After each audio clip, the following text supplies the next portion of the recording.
Hello, everyone. Happy New Year. 2026 is here. It's a great time.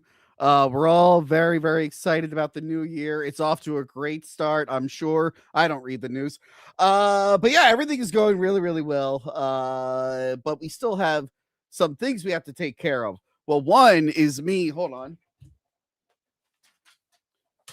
One is me removing important documents that were just in the background. And I unplugged my mic. Again, great start. We're off to great starts here.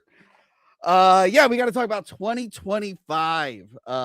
This is the 2025 year end wrap up. We have all your favorites here. Maybe Adam will join. We had a weird technical glitch that delayed us where we were hearing what he was supposed to hear and he could not hear us. So hopefully he figures out what the hell's going on there. But yes, the king of monthly and now year. Well, not actually, he's not the king of yearly wrap ups because he ditched last year early on. But the king of monthly wrap ups since the beginning, we got Joey C. Oh, hey, what are you doing? Oh, just manly stuff. Chopping some wood. I'm ready. Yearly wrap up. Let's do this. Yearly wrap up. Are you good? Did you get your Pedialyte, vitamin C? Yeah. You don't have to poop your brains out this year. I got my cheese balls and I got some Mountain Dew. We're ready. Got lots of food. So last year you left the stream because you couldn't stop pooping, and now you're bragging about eating stuff that just fucks up your stomach. Great job. Also get closer to your mic. I know we had you lower it, but now you're like this. You're so far away from it. I yell sometimes. And of course, we have Gil. Hello, Gil. Hello. Happy New Year. I saw Joey pull out the cheese balls and Mountain Dew. I was like, breakfast for dinner. That's right, baby. That is right. Oh, man. I hope you guys had a great New Year. I hope you had a great Christmas. Merry Christmas, Gil. Are we allowed to bring in the last person, or is she still doing her makeup? Happy Hanukkah. Oh, yeah, that one too. Yeah. Hello, Crystal. How are you? Hi. Good. How are you? Make sure to thank Adam for his microphone issue. Oh my God. Buying you time. Yeah, great. Because I just got done watching Christy and like bawling my eyes out. So I had to go fix myself. Not to skip ahead, but I was watching this. I'm like, I feel like I know several women that would love this movie. As long as they don't hate Sydney Sweeney. I don't. I love her. But yeah, this is the new year, guys. But you know what's still the same? We got a shill for Patreon. Guys, all the YouTubers in the room. How shitty was this last quarter? It was pretty bad, at least on my end. Unless you're doing well. I don't know. Are you guys doing great? I really hate YouTube right now. Why? What happened? Huh? What happened? They started having like AI recommend things on your feed instead of just like what you want to see. There's actually this one YouTuber did a really good skit like how YouTube used to recommend stuff versus now. It's really funny where he's basically fighting with the AI because it's recommending everything else. But in times like this, you have to support your favorite creators. I mean, if you want to, and Patreon is the place to go. We got plenty of great stuff there. Me and Joey C, we did a commentary recently for Santa's Sleigh starring Bill Goldberg. So good. We finally did it. We finally talked about that movie.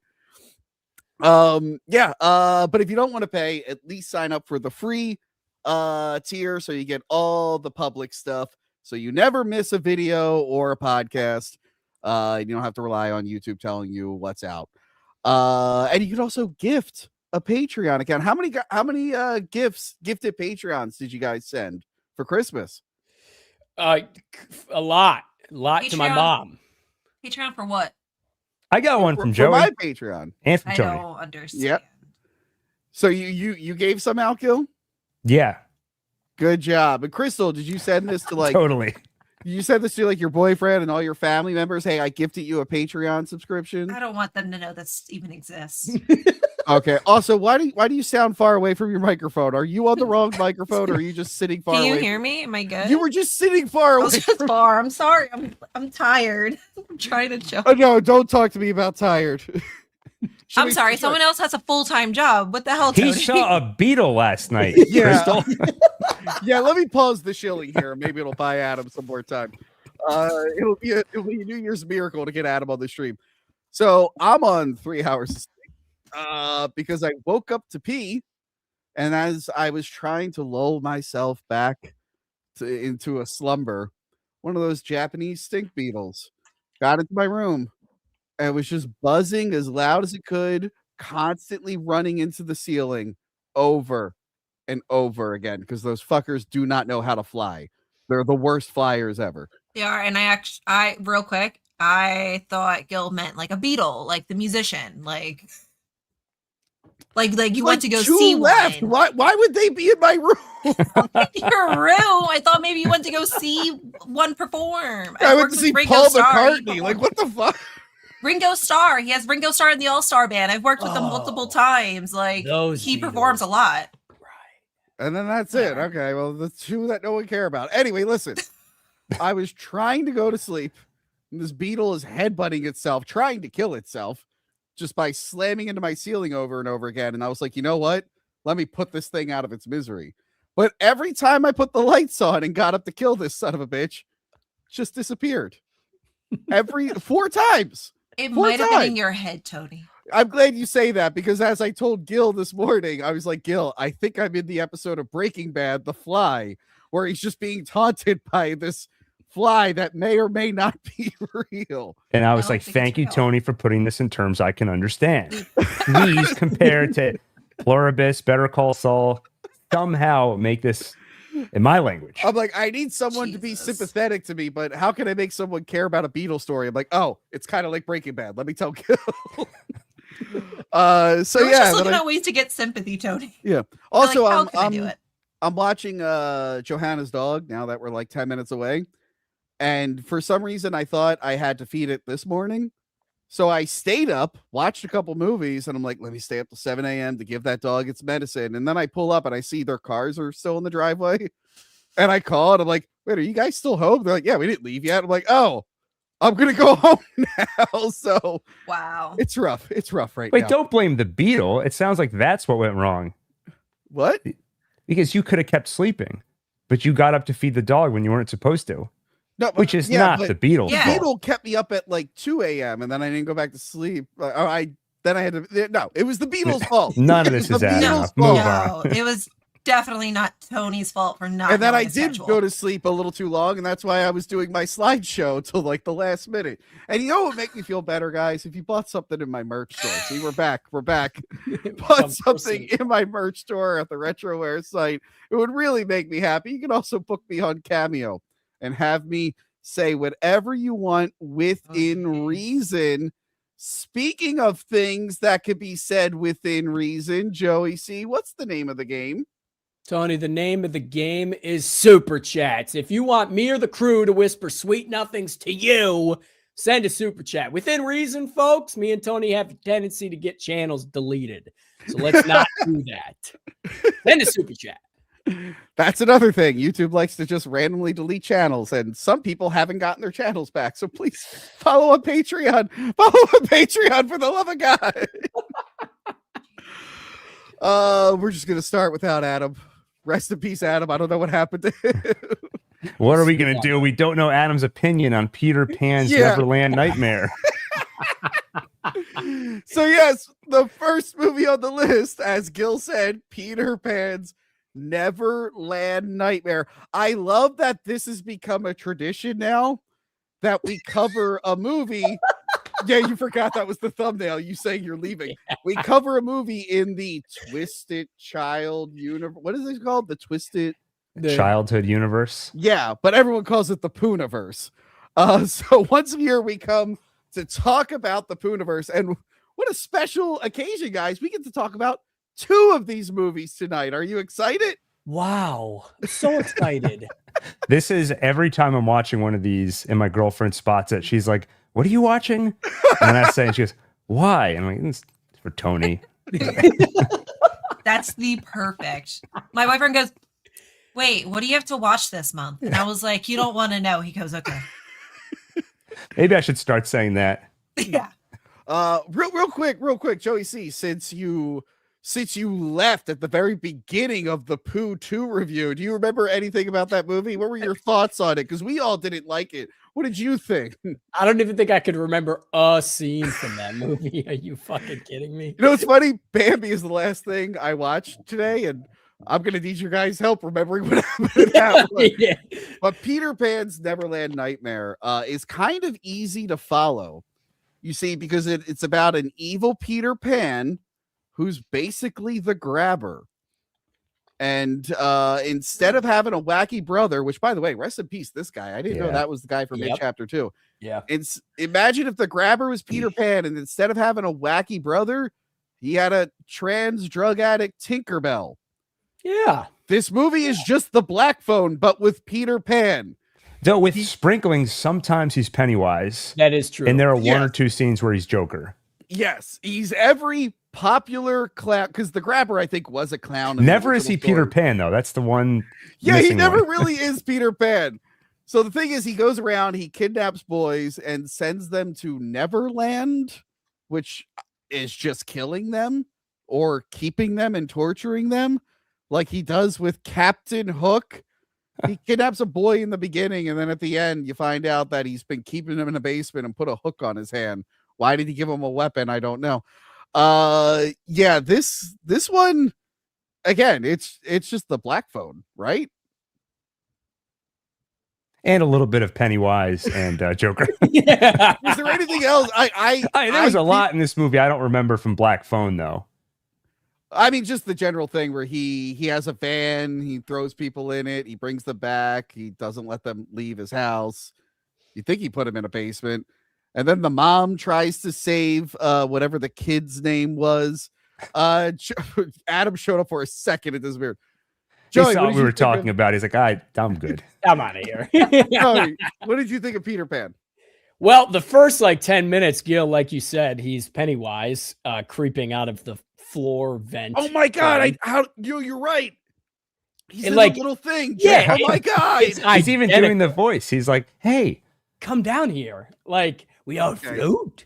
And I was like, what is Tony making me watch this month? It's always a fucking trip, man. As far as the story goes, I think it's just, I'm not even going to pay attention to the story. The kills, unbelievable. Spoilers. Tinkerbell's death, I was like out of my seat.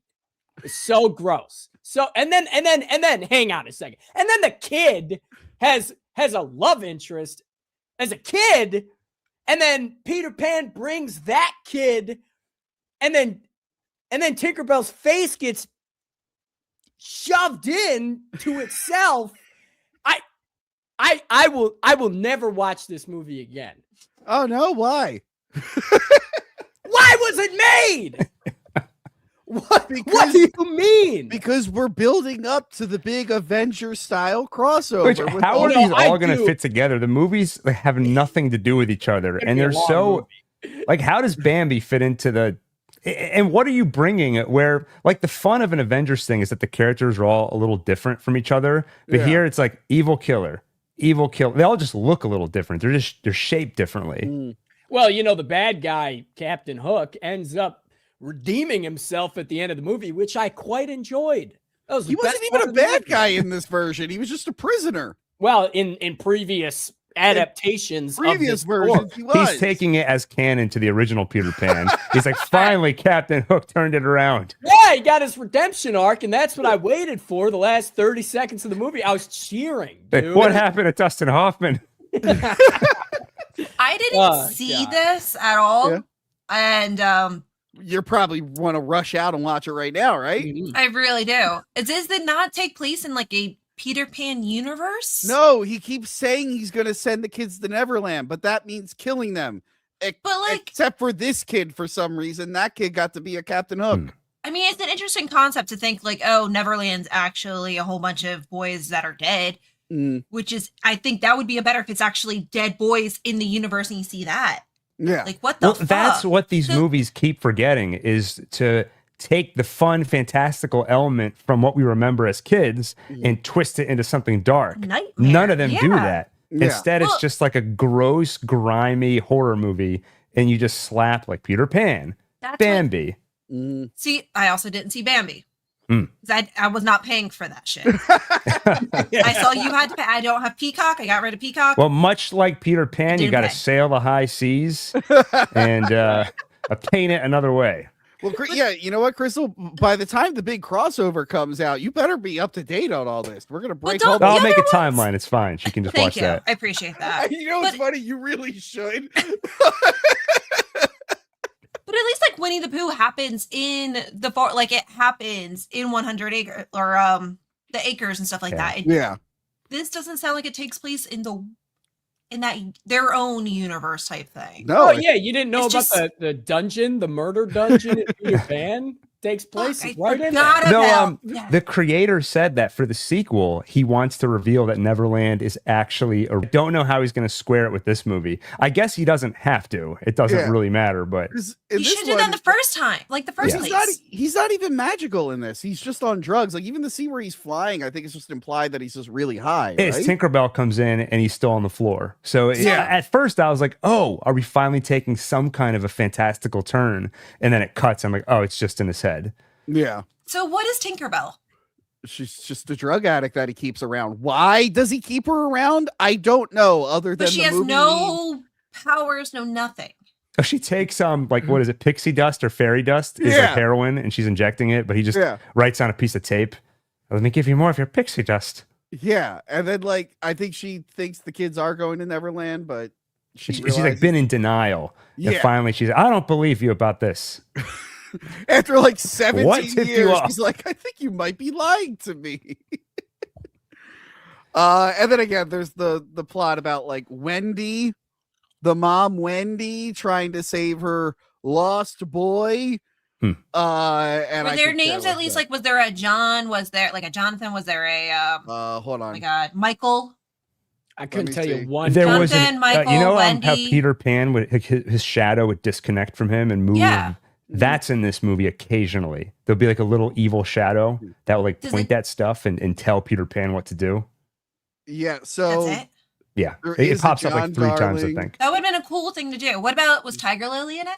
yes, and Or I the can't mermaids? Wait, remember really? who it was. I cannot remember who Tiger Lily was in the movie, but I'm seeing in the credits there's a Tiger Lily. I don't remember that. I think yeah. she was just one of the mom's friends. I Hmm. think That's that was such it. bullshit.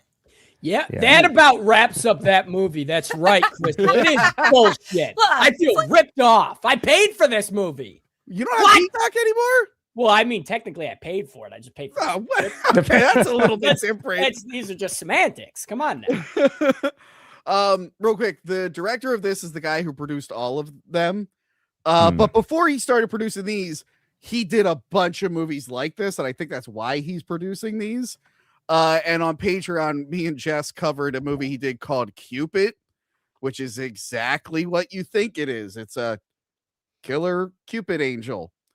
It's Oh. really bad. That's his entire catalog, by the way. All the movies he's produced has just been nothing but this garbage. This one at least had more of a budget than some of the other ones I've seen. Somehow they're getting better budgets and getting like Because- slightly better cinematography. I think it's us. We're propping these movies up. Are keep we talking doing about it? them. Are we? Oh no! It might as well say Tony from Hack the Movies as a producer, to be honest. Do you think we'll get in one of these at some point if we I keep hope talking so. about? I would like that. I think I'll we'll gladly get in them the buy. same way Peter Pan is in it. Like there'll be a Gil character, a Joey character, and then like we'll just get run over by like I don't know. Like I'm they'll kill totally us off fine with in the that. movie as like a little revenge. What was that? I like it. What you got? Roger Ebert and Gene Siskel were always upset with the first American Godzilla because they're made fun of in the movie, the Mayor Ebert. And like when they did the review, they were like, "Wait, why didn't you have Godzilla kill us?" So even they were let down. They're like, "Oh no, it's fine. You made fun of us, but like you didn't really do much. Like you could have done so many things." That's what I want. I want us to be killed by Bambi and Winnie the Pooh. Yeah. And the other one, I don't know. The other ones haven't come out. Oh, Oh, what's the next- Pinocchio, Unstrung. I think that's coming later this year. And Crystal, you're going to want to see that because I believe they wrote poor Robert Englund into that one. Oh no. Okay. But we can Which- say we haven't got to Bambi yet, but Screamboat still reigns supreme. as the best Absolutely. one Steamboat of all of these. Steamboat is not connected to these. So I know it's not. It should be Yeah. said it's not connected, but it's Yeah. of the same public domain subgenre. All right, By but the can way- we get like the Disney princesses to start being public domain and What do you mean? Most of them are public domain. Oh, What are yeah. you talking about? oh yeah, true, true. That's why I'm Disney. thinking That's who why would be Disney made them in the first place because they didn't have to pay any. true. Yep, that makes sense. But they should definitely do some killer like Belle and killer Wait, what- Ariel. Killer Ariel. Dude, Richard Brake is Geppetto in the next movie. The guy who shot Batman's parents in Batman Begins. And he was Oh. also in 3 from Hell and Game of Thrones. yeah. Like, wait, they're getting like actors in these now. What the fuck is going on? We got to get Frank should get his agent to call these people and get in it. So yeah, more of the same. The premise, it's a wacky title and it's a slog to get through. Like maybe some of the kills are cool, but you're not invested in any of the human characters because they're so fucking bland. Yeah, nothing more I to thought say. the actors, at least at the beginning, were putting in an effort. I'll say, like I bought like Wendy's perform or the sister. Like some of the performances, I thought like they're trying. They are And trying. it Some of them are translates. They're just trying, not given a lot of material to work with. Yes. Which is weird because Dark Peter Pan, you figure there'd be a lot to work with, but when it's all limited to just like 3 rooms in a house, I guess you can't really do much. But yeah, that's it. We will be back later to talk about Bambi the Reckoning. But next up, The Monkey. The monkey. Osgood Perkins, the monkey, a director that I'm not really fond of. We've talked about 2 of his movies, and I believe the last one, Wait, I have to pause you. Sorry, I just saw there is a guy, that plays Michael Darling, who is Peter Pan. He is in Pinocchio as Michael Darling. Oh, they're starting to cross over now. Okay. So I have to, I was just looking at the people who are in the movie. He's gonna be the Agent Coulson of this universe. It's an MCU. Remember Agent Coulson? That was like a big thing at one point. Anyway, Osgood go ahead. Perkins recently put out Keeper, which I think me and Joey C are in agreement with is probably one of the worst movies we saw last year. Yep. In a theater. Actually, you know what? Fucking Peter Pan was easier to follow than fucking Keeper. It's true. So I have 3 strikes with Osgood Perkins because he also did The Pretty Thing That Lives in the House, which I also did not like.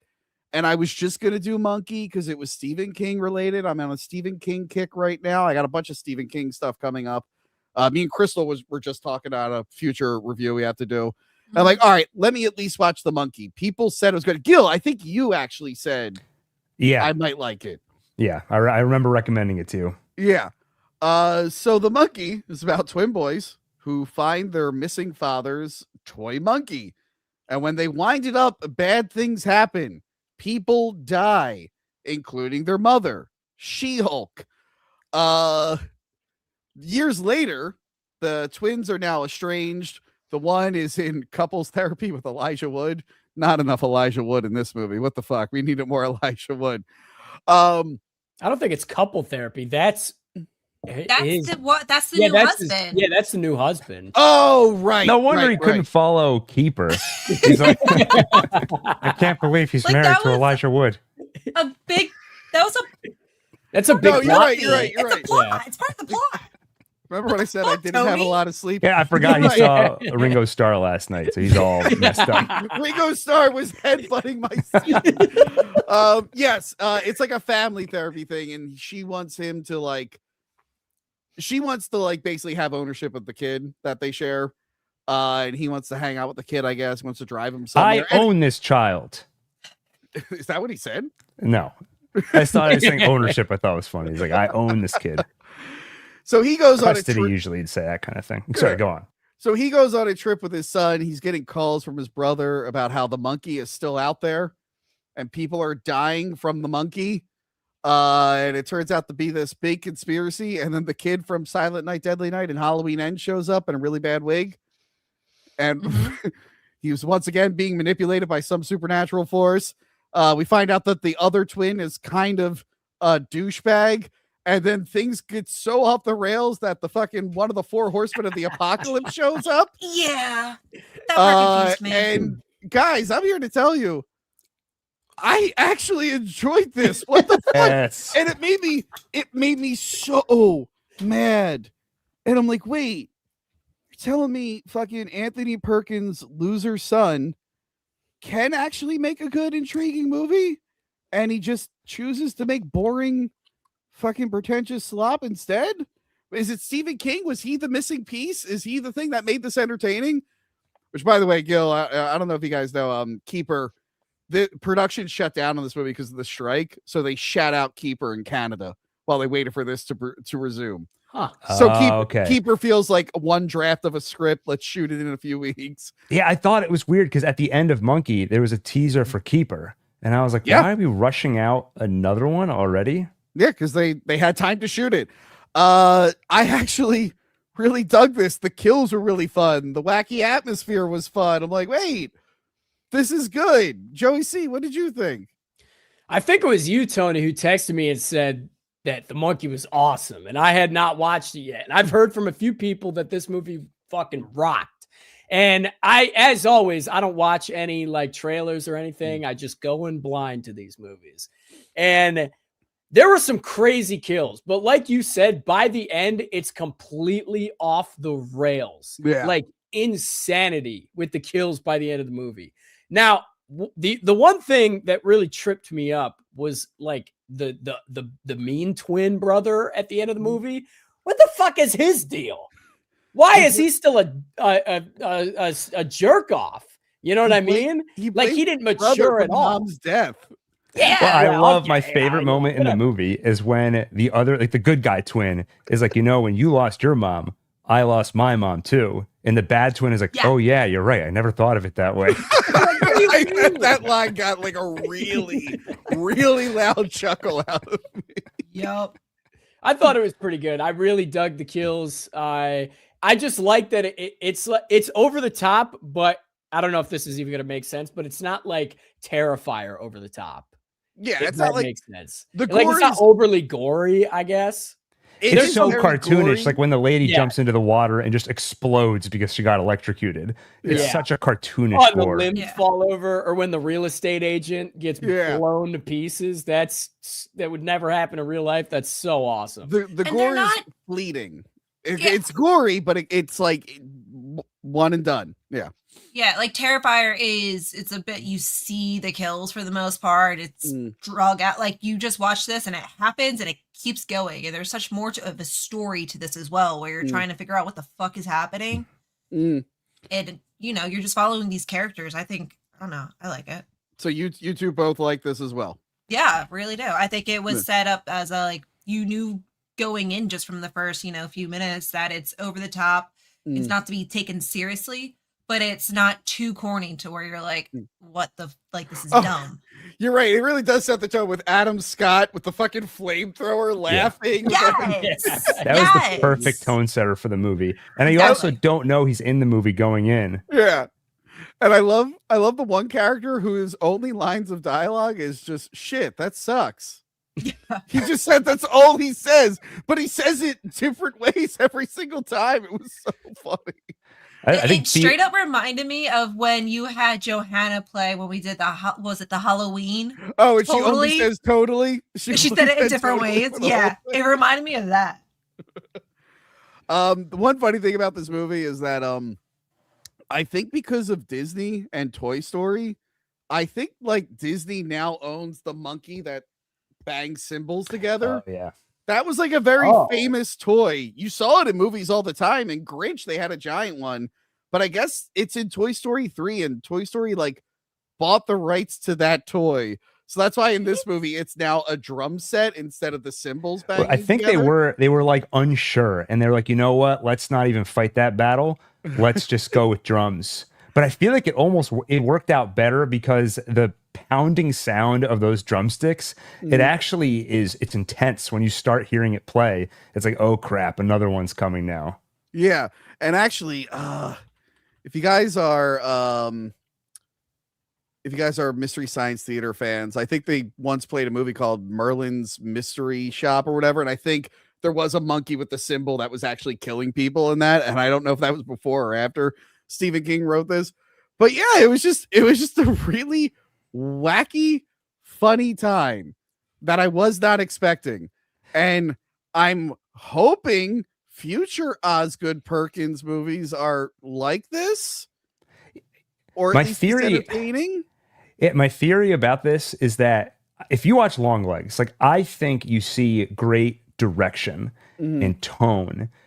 But when you start to dig into it, it feels like there's just not that much substance there. Yeah. So I see potential with Osgood Perkins, and I feel like he just needs to spend more time on the screenplay stage, which is why I feel like it was a bad idea to just rush Keeper out there. And then you get to The Monkey, which leans so much heavier on comedy. So I think the lack of substance or not really digging too much into the themes is less of an issue. And that's why I feel like this movie works better than it doesn't take itself as seriously. And so it doesn't put as much pressure on itself to take itself seriously.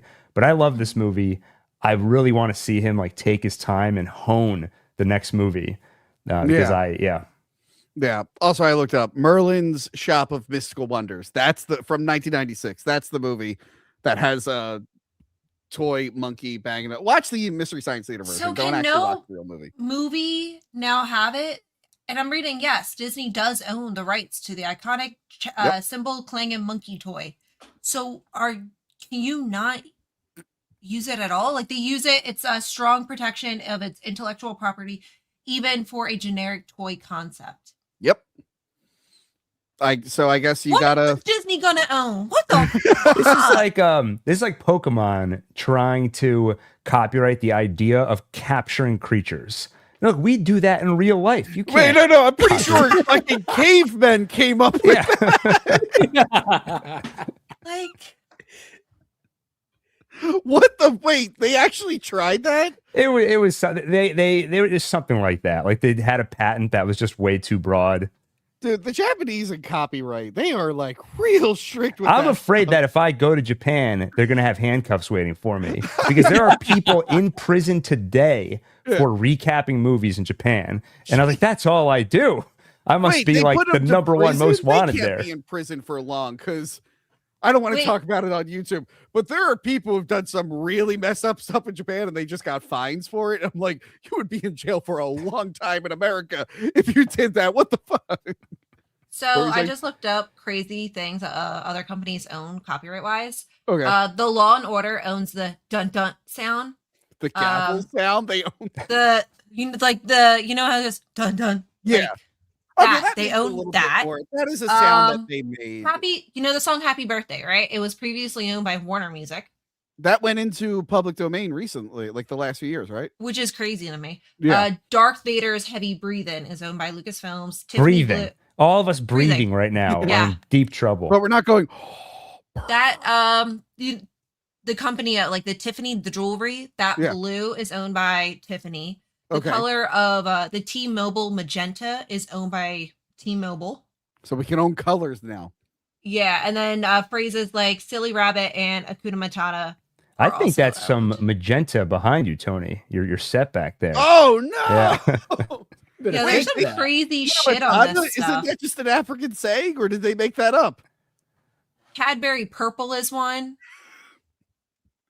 So we can't make any movies about a killer African phrase or a killer color magenta. Kim Kardashian's children. Kim Kardashian's children. Their names are trademark. Northwest? We should do a movie where one kid's name is Northwest. What are you talking about? Yes, it's trademark. Everyone who buys a compass, some of that money goes to. we should do a movie that so infringes on all these copyrights simultaneously. It'll be so much they can't come after us. Like a magenta monkey with symbols that breathes like Darth Vader is catching pocket monsters. Or they'll just ignore us. Remember that movie Escape from Tomorrow that was filmed illegally in Disney? Right. That movie was kind of banking on some kind of legal action to get publicity, and then Disney did nothing. And I was like, oh. And then the movie came out. Apparently, it wasn't that good, other than the stunt that they filmed. Who wants to stop us, huh? Just try. Because I remember it had things on their website like so many days without a lawsuit, and then just Disney did nothing. No, you're not ready yet, Adam. Are you good? The word baggies is trademark. Baggies? Yes, like a sandwich bag. People call them baggies. I didn't know Apparently that is trademarked. Let's try this. Hello, Adam? Not same thing. No. All right, well, that was the monkey. Yeah, so Osgood Perkins, I said I was going to ban you from the show. He watches, by the way. I'll give you one more shot based off the monkey. I'm going to give him one more shot. And then, son of a bitch, I'm not watching his stuff again if it's bad. Speaking of bad movies, next up, The Woman in the Yard. This movie, from the same director who gave us House of Wax and Black Adam starring The Rock, is about this family. Oh, yeah, there we go. Black Adam. I did include it in the slide. I thought I forgot. It's about a family. The dad has just died. They're running out of money. They're living on a farm. There was a horrible accident, so the mom's injured, and things are pretty bad. And then some woman shows up in their yard, and they get really mad. And I relate. I don't like when women show up places. Every time Crystal's here, I'm like, get out. Get out, lady. I don't want you in my yard. And that's basement. Like any woman around you, Tony. The stuff you say, basically say that. It's not even limited to humans. Sometimes my cat will meow and I'm like, there's a woman in the house. Get out. Now we know why he was so annoyed with the beetle last night. The female beetle. I was like, get out, lady. No, so a woman shows up in their yard all dressed in black like a vampire or something. It just starts intimidating them.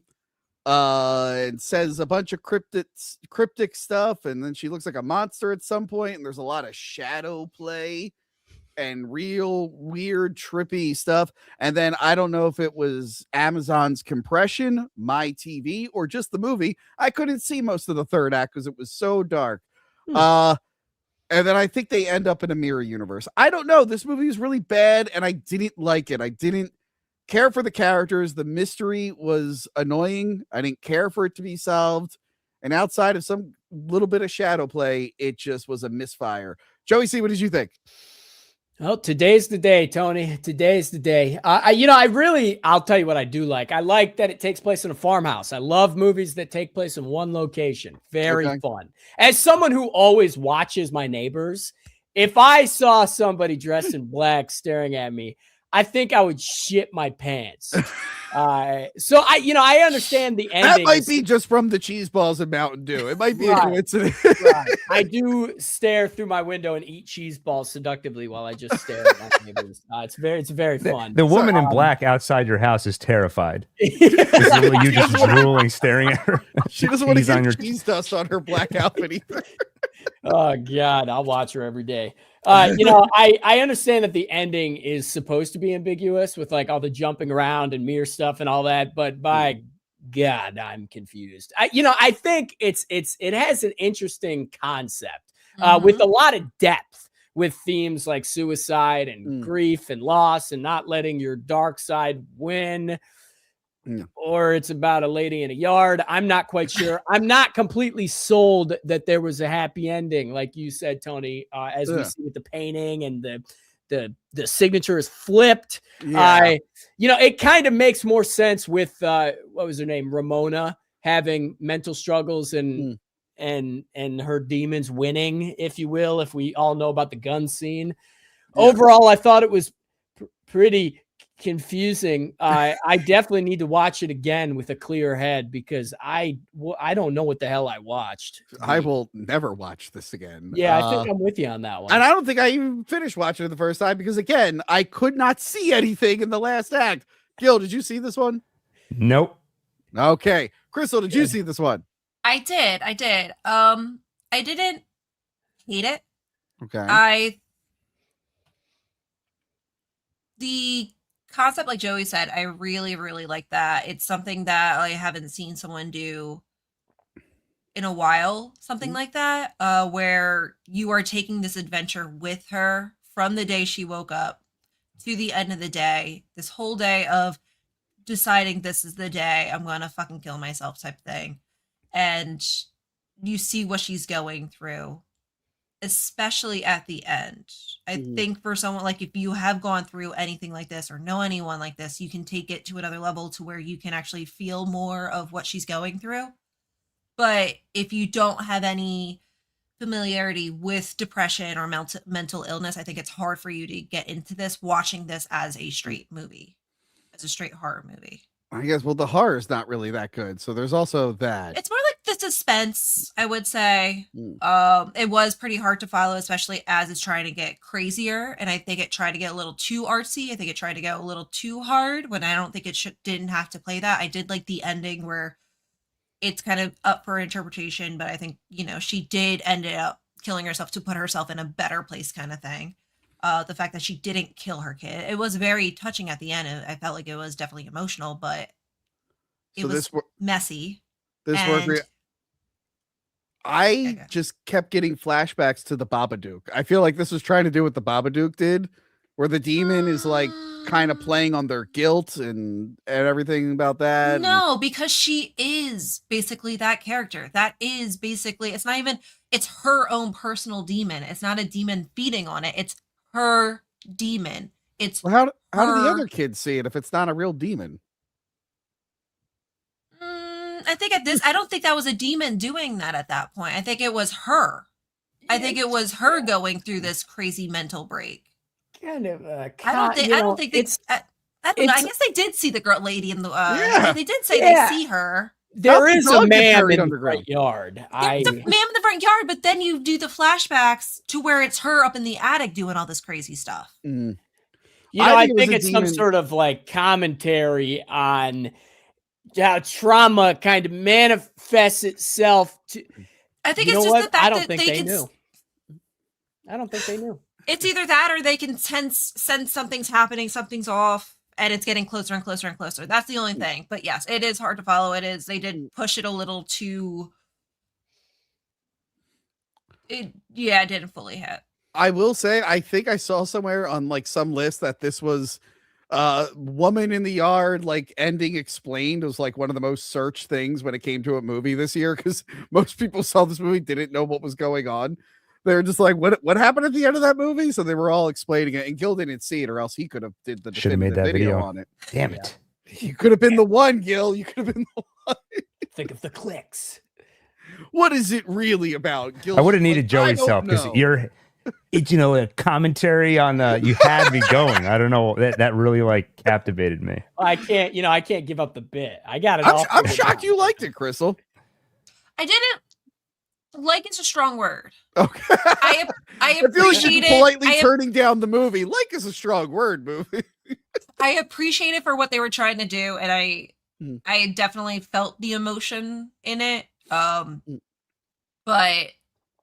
as the movie itself, meh. I would have watched it again. Oh wait, hold on. Let's see. Adam. Hello. There's no delay. You can hear us? We're good. I can hear you. Oh, it's a miracle! Thank the gods. Miracle. Adam, what happened? What was the issue? It was driving us all nuts. I don't know. Never figured it out. Well, the issue had something to do with Firefox, so I just switched over to fucking Safari on the MacBook. There was a lot of different things going on, Tony. I just updated my MacBook, so I thought maybe it was an update that was screwing up the Rode mic with the headphones, and it was just a whole thing. Eventually, we made it, though. Good job. Well, we're wrapping up our talk of The Woman in the Yard. Oh, I thought you were going to say you're wrapping up the live like it's over. Thanks for coming. I calculated at the rate we've been going, it should only be another 5 hours. Which movies did you cover? We did Peter Pan's Neverland Nightmare. Ooh, okay. And then we did The Monkey. Yeah, okay. Okay. And now we're finishing The Woman in the Yard. Yeah. Okay. Perfect. Right. Great Thanks for your review. So I did graze over your list of movies. I noticed 90% of them are horror films. Tony, your channel's Hack the Movies, right? That's kind of alluding to you doing more horror stuff over the year. Wait, hold on. There's a mystery one. Did you not watch or cover any of these movies when they came out? No, On your that's why I'm doing them on the year-end wrap-up. He was That's why- skipping out on the horror this last Yeah, year. well, apparently. To be fair, Megan 2.0 is not a horror movie. No, you're right. I'm shocked you didn't cover some of these, but that's fine. Yeah, some of them I just kind of missed. Some of them are like limited.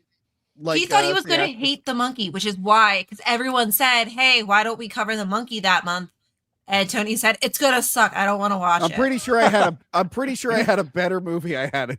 No, you didn't. We literally said, "Why didn't you cover the monkey?" And you said, "No, because it's gonna suck." Well, look, Movie Dumpster covered it that month, so I think we're good. I think we're good. They covered I it. thought the monkey Yeah, was, sure, was excuses. pretty. I thought the monkey was pretty good. The first half was great, and then it kind of peters out in the end. But overall, it was all right.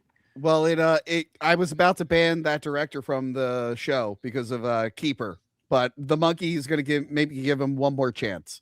Didn't he also do? Did he also do Long Legs? Yep. Yeah, no, fuck him. You know what's funny? By the way, shout out to the fan at Monster Mania that apparently, you know how like a lot of people now they'll put like newer movies on VHS tape. I now own Long Legs on VHS. Wow. Yeah, I was like, yay. And Midsommar, but Johanna stole that one. Okay, our next movie is Drop. Directed by Christopher Landon, who did a bunch of the Paranormal Activity movies. He's more of a writer. He has directed though. He wrote a bunch of the Paranormal Activity movies, and he also wrote Heart Eyes from this year, which I really, really enjoyed. Yeah. And I Oh, he think- did? This Yeah, is the and same director. Holy shit. Well, he Or wrote that, but he wrote wrote it. that movie. Okay. He didn't direct it. This one, I think he wrote and directed. Yeah, it's a movie about a girl who's going on a date with this guy who's everywhere and might be the next Batman. That's that people really want him to be Batman. She's going on a date with this guy that she met online. Her sister who's from The Flash, is watching her kid at home. She gets to the date and suddenly she's getting messages dropped to her phone that are all like memes that are like threatening her. And it's basically showing her that like there's someone at her house ready to kill her family if she doesn't kill the guy that she's on a date with. And it's real suspenseful. She has to figure out who at the restaurant is doing it. And she's got to figure out in time so she can get home and save her family. Oh God. I actually dug this one. I was actually really invested in it. I love how they showed like it was actually Gil. It was kind of like John Wick, how like the font was showing up everywhere when it was the messages and stuff. I had a good time with the mystery. When the payoff for the mystery was kind of lackluster. And the third act, it was like, wow, so they're all just really good at kicking ass. It kind of makes the whole threat go away. But the whole buildup was really, really solid. The only thing I couldn't agree with was why did that guy stay on the date after the table switching fiasco? I would have been fucking out at that point. If a woman forced me to switch tables and then went, no, let's switch back, I'd be like, okay, this is weird. I don't know. You keep going to the bathroom. I think you're on cocaine. I'm out. This guy's Tony, if you go on a date, you better do anything to keep that date going because it doesn't happen very often. No, you've heard of some of my dates, and you know, like the one I actually went to the bathroom hoping the girl would leave, and then she didn't leave for some reason. Anyway, less about that. Joey C, what did you think about Drop? You know, replace the sun with my cat and the nice restaurant with McDonald's and the hitman with my father. And this movie is my worst nightmare. I have to be honest with you. I couldn't really connect with this movie, to be honest with you, because I kept thinking about that scenario. It might have been good as a standalone movie, but this was the last of like the 13 movies or whatever that I watched for this episode. And I feel like once it was revealed that the guy was trying to kill the guy was trying to get the girl to kill her date due to him having dirt on the mayor or whatever, I was just very confused. Now, to be fair, this may be a fun little action standalone thriller, but compared to the other great, fantastic movies that I saw, it felt kind of weak. And again, this made me more scared of my father somehow. I'm not sure about what happened, but Joey, are you in therapy? I had a whole therapy session about this movie today. So I fucking hope it's working. Like, sir, this is a McDonald's. I'm here know. for breakfast. I know. I got dirt on Ronald McDonald, man. They're after me. I know. I got your grimace. I know what he does at that house. I gotta stop him. Gil, did you check out Drop? I did. I liked it. Everything you said. I actually, Joey, what you said about Woman in the Yard, you're like, it takes place at a farmhouse, and you like movies that take place in one location. I do too. Ever since I was a kid, I remember seeing trailers for Phone Booth, and I was like, I have to see this movie. Because they always have this hook where there's this like very clear, time-sensitive, how are they going to get out of this? And for this one, it's right there in the trailer. You're at the restaurant, they tell you have to kill this guy. And how are they possibly going to resolve this? It's always really intense, these movies. And then it comes down to the reveal at the end. How is it all resolved? And I don't think this one really landed that, like you said, Tony. Yeah. But the ride along the way, I thought was really effective. Even the awkward date stuff, like the part you mentioned where she has to move tables and then stop that in the process and get them to move back. I was like, that would be so uncomfortable. And because it's all in one location, so few characters, there's so much put on the actors. And I feel like Megan Fahey, I think is her name, did such a great job. She's pulled in so many directions at once. It's like, be worried about your kid while at the same time trying to get out of this, at the same time smile and try and keep this guy here, order something off the menu. I thought she did great. I love the John Wick visuals where the texts themselves are this overbearing visual thing around her. So I thought it was great. Not super satisfying in the end, but it's more about the journey than the destination with this kind of movie. That's what I tell my wife. Yep. Crystal, this affected you. You like told me you had to stop the movie and look up the ending because you were having like a panic attack. What the fuck? You knew my dad too? Whoa. So what was it about this? I saw the trailer. Mm-hmm. And sometimes movies, I don't know, certain movies or shows or something like that, when it's a certain vibe, it gives me anxiety. I don't know why or anything like that. When I saw the trailer, it gave me like a little anxiety. I was like, oh, I'm not going to watch this movie. And then I forgot about it. And then I hit play, and then I was like, oh, shit. This is the so one I was I like, okay. So I ended up looking up the ending first. Yeah. And I was like, okay, this is good. That settles me. And then I watched it, and I was like, oh, it's really not that bad. It's not that bad. Yeah, it's not bad when you know what the ending is. Yeah. But even if I did, it wasn't that bad. It wasn't as bad as I thought it was going to be. I don't think I realized it was just her trying to kill. She had to kill him. Yeah. I think in my head when I saw the trailer, it was a lot of people in there trying to kill other people. I don't think I realized it was just her and him. Wait, so what were you afraid of? Just people airdropping stuff to you? Does that freak you out? No, it's not me. It's the watching of it and the suspense. Okay. It's the suspense of it. There's like, I think like 2 other shows that it's only happened to me before where I was watching and I was like, I don't know why the suspense is giving me anxiety, but it was. But no, I watched it. I really liked it. I liked the characters in it a lot. I liked the storyline a lot. I thought it was interesting. I just don't understand why she just didn't turn her airdrop off as soon as she got the first I feel like one. most people would have just turned it off. I try to have mine off on purpose, especially when you're on planes, unless you're like a teenager or whatever that likes to fuck around like that kind of stuff. But no, you get a weird one. No. Airdropping is for the young kids. And when I think of youth, I think of Adam Does Movies. Adam, what did you think of Drop? Beautiful transition, Tony, as always. It's crazy that this movie came out in 2021 and we're talking about it right now. Why do these movies feel like they're fucking old as hell? It's crazy. I thought I saw this movie 3 years ago. It's wild. This one, Christopher landed for me, you could say. I liked it. The ending was very subpar, but I'm a sucker for a thriller. I'm a sucker for a speed type of film. And this kind of did give me that speed vibe, except for it's at a fancy restaurant. And unlike Joey, I kind of expect the finer things in life. When I go out and dine, I want a 5-course meal, which includes me sitting in my car eating Chipotle, using my tears as a little extra salt. It really makes them taste good. I like how we have so many metaphors to describe this movie that no one can be confused about it now. It's Joey at McDonald's. It's Adam crying in the car. I don't have much more to add. Seriously, I feel like I saw this movie 3 years ago. I remember it being good, high energy, high stakes. Sure. Yeah, it was solid. Yeah. I never use AirDrop. Like, I just keep forgetting Really? that's even a thing. Yeah. Wait, can you do that on Sam's or with No, you Android? can. You can. Shut up. Yes, you can. That was a real question. I didn't know. You can. I just always forget that it's a thing you do. You can do that with Boost mobile phones. You can do that, Tony. You can Boost do it with mobile? Boost mobile phone. Oh, well. You know what's funny? Where are you at? Where are you at? My brother-in-law's bachelor getaway weekend that I was there for, even though I didn't know who any of his friends were, and it was awkward. Now I know who they were, but that weekend it was awkward.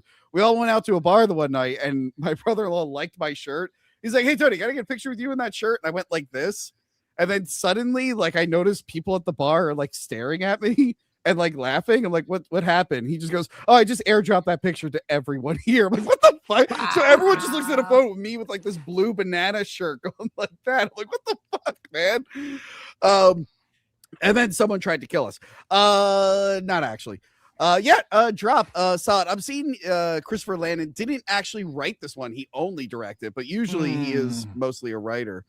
But yeah, I didn't expect it to be that good. I really liked it. Also, I thought she was this huge actress that we've seen in a bunch of things. The only thing we've ever covered with her was that Your Monster movie with Melissa Barrera, and I don't even remember who the fuck she played in it. But she was good. I want to see her in more stuff. She was really, really solid in this. But yeah, next film, Bring Her Back, from the directors of Talk to Me, which actually I think me, Joey, and Adam talked about when it came out. And then I think me, Adam, and Gil talked about it on a different video at one point. This is their follow-up. By the way, they were attached to another movie. You know what movie they turned down so they can do Bring Her Back? Hadouken. The new Street Fighter movie. They were somehow attached to the new Street Fighter movie. And they're like, because Tony, they had a YouTube channel first, and they did a bunch of Street Fighter skits on there that were actually I didn't know. They were hilarious and really cool to watch. Yeah. By the way, Street Fighter trailer. I don't know if the movie's going to be good. I just like that they look like they're right out of the games. They gave Cody Rhodes, the wrestler, the Guile hair, not the dumb just a buzz cut. I'm like, oh, that's legit the Guile hair. What the fuck?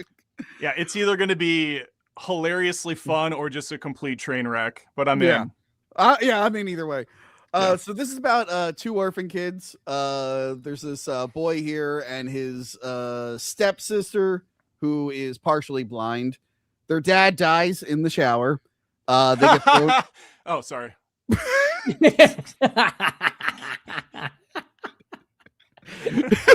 damn it, Adam.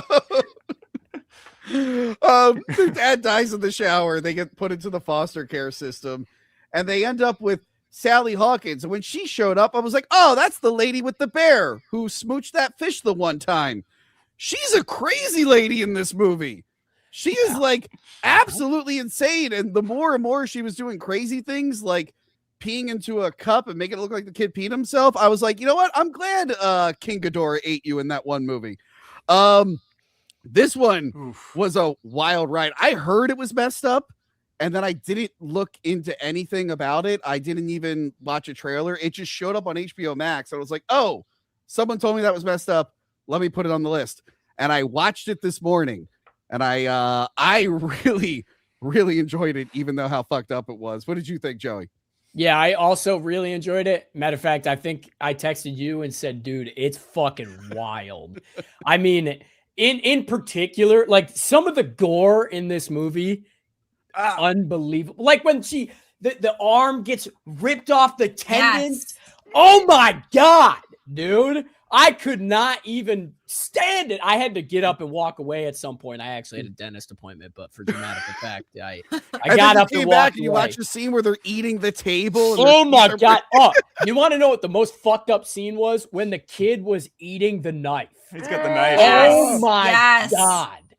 You know what I will say though? I hated the ending. I don't know how you folks feel. I was going to say it. I am very upset about the ending. I feel like it had so much steam going into the ending, and it just completely fucking fell flat. And I don't want to spoil it too much. I don't know if we're going to spoil it here. And if let's we do, see what everyone thought first. Yeah, if we do, I'll talk more about it. But let Gil, you go. Tell me how much you hated the ending. I honestly don't even remember the ending. I saw this in May when it first came out, and I wanted to rewatch it for this. I didn't have a chance, but I feel like it said something that I remember enjoying the movie. I loved Talk to Me, so I was really hyped for this. I remember liking it. Everything you guys are saying, I remember feeling exactly the same way, but it has not stuck with me since then. And I think part of it is just it doesn't have the same kind of hook as Talk to Me, where it was doing something. I'm not going to say Talk to Me was wholly original, but it inserted a few new, very memorable concepts, like the idea of the hand.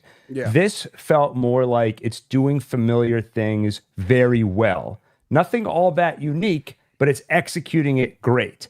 They do a great job of horror in a grounded manner. So when they do messed up stuff, it's not like Peter Pan or Bambi where you're like, it's messed up, but I don't care. Yeah. This feels like it's actually happening, and those jaw-dropping moments are very jaw-dropping. But it didn't have the same impact on me as Talk to Me did. Still love these guys and can't wait to see what they do next. Yeah, they're on a roll. Crystal, what did you think? I absolutely loved it. It really was a movie that truly had a crazy build-up. It just got crazier and crazier in a very suspense way. I did not think the brother was going to die. Spoiler. But neither did I. They took some weird curveballs that actually like worked for me. Yes. I was like, there's no way he's going to actually be dead. And then when the sister came home and he was dead, I was like, they did. I know. I was shocked that they stuck with it. I couldn't believe it. Yeah, there was definitely some strange things. I was surprised. I kept being surprised throughout the entire movie. It didn't feel super predictable throughout it. Yeah, the ending, it went awesome, suspense, and then end. Like just the pool, I was just very disappointed. You do feel for the mother because you do see, like, I think any mother would do anything in the world. Like, a child's death is, I couldn't. Crystal, I don't know if they would do what this mother did, but yes, I see what you're saying. And honestly, though, if a mother honestly lost her kid and knew a way to get them back, 1,000% there would be mothers doing this. We can't. I can't speak on it. I hope I'd never have to go through that experience. But yeah, no, I do think if a mother loses a child, yes, they would go to any length to get their child back. I think them having to kidnap another kid is where they might draw the line. But I don't know. I'm not in the situation. No, I honestly think they would. Are you kidding me? Fuck you, kid. You're not my kid. I need the other one back. Well, then also, what was it? The cousin or something like that? Her nephew? Yeah. It was like a fake nephew. It's funny. I remember the same debates were happening when Talk to Me came out, where it's like, would you really screw around with that hand if you thought it meant a chance to talk to your dead mother again? Would kids really do this for social media attention? It's funny. Yes. Yeah, they would. They would. They're 100%. They do it now. What are you talking about? Yeah. In New York City, every day I hear the announcements where it's like, stop subway surfing. Go in the subway. Stop going on top of the subway. You're all dying. And I know, Gil, you're upset because you're like the best subway surfer, but we got to get to Adam's thoughts on the movie. Adam, what did you think of Bring Her Back? I find it refreshing that we have a bunch of people on this platform that love a film about child abuse, beatings, torturing. Oh, give me more. Yum, yum, yum. You've all been reported to CPS. This is disgusting. Yeah, it has children. Yeah, no, it's preemptive. It's a preemptive strike. I actually thought this movie was very effective. It was really hard to watch, and that's a compliment to the directors because, my God, this stuff that they put, like, I don't know if one of these guys just fucking hates kids or what, but holy crap, they are constantly getting just completely bodied throughout this film. And like Crystal mentioned, the ending is just so sad and dire. And yes, there's kind of a somewhat happy ending, but it's really not. I mean, the kid's like wandering off into the woods, into the road, and you can kind of go with it where you want, but he's fucked up for life, basically. I'm on Team Gil, where I do think Talk to Me, Talk to the Hand, I think it should have been called, is it's a more enjoyable watch, even though there's still a lot of bad stuff going on.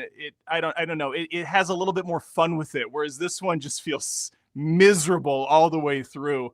Incredibly effective movie, and they accomplished what they set out to do. I don't know if it's one that I loved watching, because it's just kind of sad all the way through, but I'll give them props for making something unique and different, and I felt sad things. I like that you say different, because there's one part where, like, Crystal, you said you didn't think the kid was going to die. When he gets the girl to visit the house and the mom's covering everything up, I was like, here we go. We've seen this in a bunch of movies where they cover it up and they go, nothing wrong here. You're a crazy kid. But then, like, they only do that for like a minute, and then it all falls apart. And then 2 seconds later, she just runs over that lady. Brutal kill. Brutal kill. Insane. But her being so extreme and then having that, like, crisis and moment of doubt in the pool, I'm like, I'm sorry. If this was a day later, I maybe went by this, but you literally just went nuts and just drove over a lady. I feel like you're in like hardcore mode right now. And I guess my only other issue, maybe it's like a fun mystery, but it's like, where did she get the tape to learn how to do this? Because she's watching these like snuff films that are instructing her how to do this. And I was like, who's out making these tapes? I feel like if we live in a world where this sort of thing is possible, there's a market for everything. If you go online and start Googling and looking for this, you end up on some dark corner of a subreddit. Like, if it was possible, I feel like it would be out there. Yep. Now, you dig deep enough, you can find anything online. Adam's like, and you've just been reported. You've just been reported to Oh, no. Mental notes. Like, mental did notes. you get that? Did you get that? And, That's and what recording. all the audio. That's the echo. He's wired. Yeah, that's what took me a good This hour guy's to a get rat. on here. Are we rolling? One last thing. Now, maybe if I watch this again, maybe I'll feel different. But maybe it was my lack of sleep. Adam, we already went into it. I'm on 3 hours of sleep. I'm watching this at like 7 a.m. I don't think I was supposed to laugh at this part, but when Sally Hawkins just fucking sucker punched that girl when she was in bed, I chuckled. Oh God. Really? And I was one of those, I'm like, I'm not supposed to be laughing at this, but I just didn't expect her to just full on just sucker punch her while she was sleeping. I was like, oh my God. Tony, do you know the audience here? They all loved it. They loved when the kid got punched in the face. Oh, okay. Yeah. I'm glad I'm not alone in this. I love the dichotomy of when we were talking about Kid Print from VHS Halloween. We're like, this is too much. This is too far. And Yeah, that's so true. We hated it. Well, those kids died. Okay. yeah, it was different. Yeah. She's still doing it for pleasure. Okay. But I agree with everyone. This was a really good follow-up to Talk to Me. Speaking of good follow-ups to hit movies, Megan 2.0. She's back, babe. No, Adam, this is outdated. We're doing this now. 6'7". No, I do this because it's outdated, because I'm 55 years old. I have to keep doing the old things. Yeah. Yes, Megan 2.0. Megan was a huge hit. Actually, Joey, I think the first monthly wrap-up, we covered Megan. It might have been the first movie we talked about on the show. Became a huge phenomenon. Joey owns a Megan outfit. I don't know why he would own something like that. I forgot I actually do. That's right. But a huge hit. I like the first one. It actually made me hate the Child's Play remake more, because I actually like the Child's Play remake, except that he looked like Chucky, because he's nothing like Chucky. And then Megan proved that, like, oh, you could just do this idea without having to put an old IP on it. So they came back for a sequel. Jason Blum is quoted after the fact saying they thought Megan was their Superman and they could do whatever they wanted. And they decided to make an action comedy girl boss movie. And everyone's kind of back who didn't die. Allison Williams is back. For some reason, they're still letting her use computers, even though she should be in super jail for making Megan. But now there's a problem. There's another robot, and this one is like a sexy lady robot who can kill people. She doesn't look like a weird fucking doll that doesn't blend in with anything. She's on the loose. Someone else made another AI. And Allison Williams is anti-AI. She's even shacking up with the guy who's also anti-AI and trying to make technology that's ethical. Turns out Megan survived. She backed up her brain somewhere, became Allison Williams and the other girl's landlord, had a secret base underneath, and wants a new body back. So they're like, okay, we need to stop this new robot. Megan, we're going to give you a new body and make you slightly taller to match the actress getting taller in between films. And then at one point she dresses up like a robot. I can't remember why. And they fight over a computer chip from a copy machine that became sentient in the 80s. That's a real thing that happened. Guys, I saw the trailer for this and I went, wow, that looks fun and wacky. I wonder if they could stick the landing. They did not. This movie was not good. I didn't think it was funny. I didn't think the action was good. I know people said, like, well, Terminator 2 was more of an action movie than a horror movie. And I'm like, no, Terminator 1 had action. And also Arnold still acted like Arnold. And it felt like in the same universe. Megan 2.0 does not belong in the same sentence as Terminator 2 at all. That's what people who were defending it were saying. Yeah, I skipped it in the theaters because I was hearing the bad buzz, and even Jason Blum came out was like, we fucked up. So that's why I saved it for the end of your review. Yeah, really, really just a bomb for me. Joey, as someone who reviewed the first one with me, how'd this one feel? You know, I was trying to remember how I thought about Megan 1, and I'm pretty sure, correct me if I'm wrong, I'm pretty sure I remember enjoying that movie. But I also heard the negative reviews for the sequel, so I went in with low expectations. Now, let me tell you the two things that I liked. Okay. The only two things that I liked. I liked the thing in the beginning when she's getting investigated and Megan's in like the refrigerator and the thermostat and the whatever else, the hard drive, whatever else she's in. I thought that was kind of cute. I liked that. And I also liked and again, I don't know character names because this movie was fucking bullshit. But the big rich AI guy with like the chip in his brain, how he got hacked. Jermaine from Flight of the Conchords. Yes, he got like hacked during a sexy encounter. I thought that was funny. I really enjoyed that. But what a downgrade to go from him to the Christian character as like the new antagonist. It's so bad. Like it just, there's nothing memorable about the movie. And I think it might have been, and I've said this before, it might have been because we watched so many movies for this episode that things got lost in the sauce. But I couldn't remember anything other than those two parts. Well, you remember the Steven Seagal thing because you felt the need to tweet about it. Oh, I did tweet about it. That's right. They did mention Steven Seagal. They even showed the movie poster, and that, you know what? This movie was fucking awesome, dude. I loved cultured movie. Steven Seagal will live forever. Anyway, Gil, what did you think of Megan 2.0? I'll add one more thing to the list of stuff I liked in the movie. I actually thought when it was doing just straight up action, it was fun. It was slightly different action from what you see in other movies because they're robots, so they move differently. There's like weird, unnatural, jerky movements, and they're heavy because they're metal. But everything in between, the storyline is convoluted, but at the same time vague. You're never really sure quite what the stakes are. Like maybe they're trying to take over the world. I'm not sure. And it always has this comedic tone. Like even when nothing funny is happening, it's like they're winking at the camera. Like it's something funny is supposed to happen. There's supposed to be a punchline, but there isn't. And I think the truth is that the first movie was okay. I didn't love it. I didn't hate it. I think the reason it did so well is because a certain dance went viral on TikTok. And that really, exactly. And I think this movie tries very hard to recreate that with these pithy Megan one-liners. She is forced to dance at one point in the movie. And I think it doesn't really know exactly what it wants to be. And overall, it's kind of a mess. There are moments of fun, but I don't think worth slogging through the stuff in between to get there. Yeah. Crystal, you skipped this one, right? You can't get me to watch this. Adam, what did you think of Megan 2.0?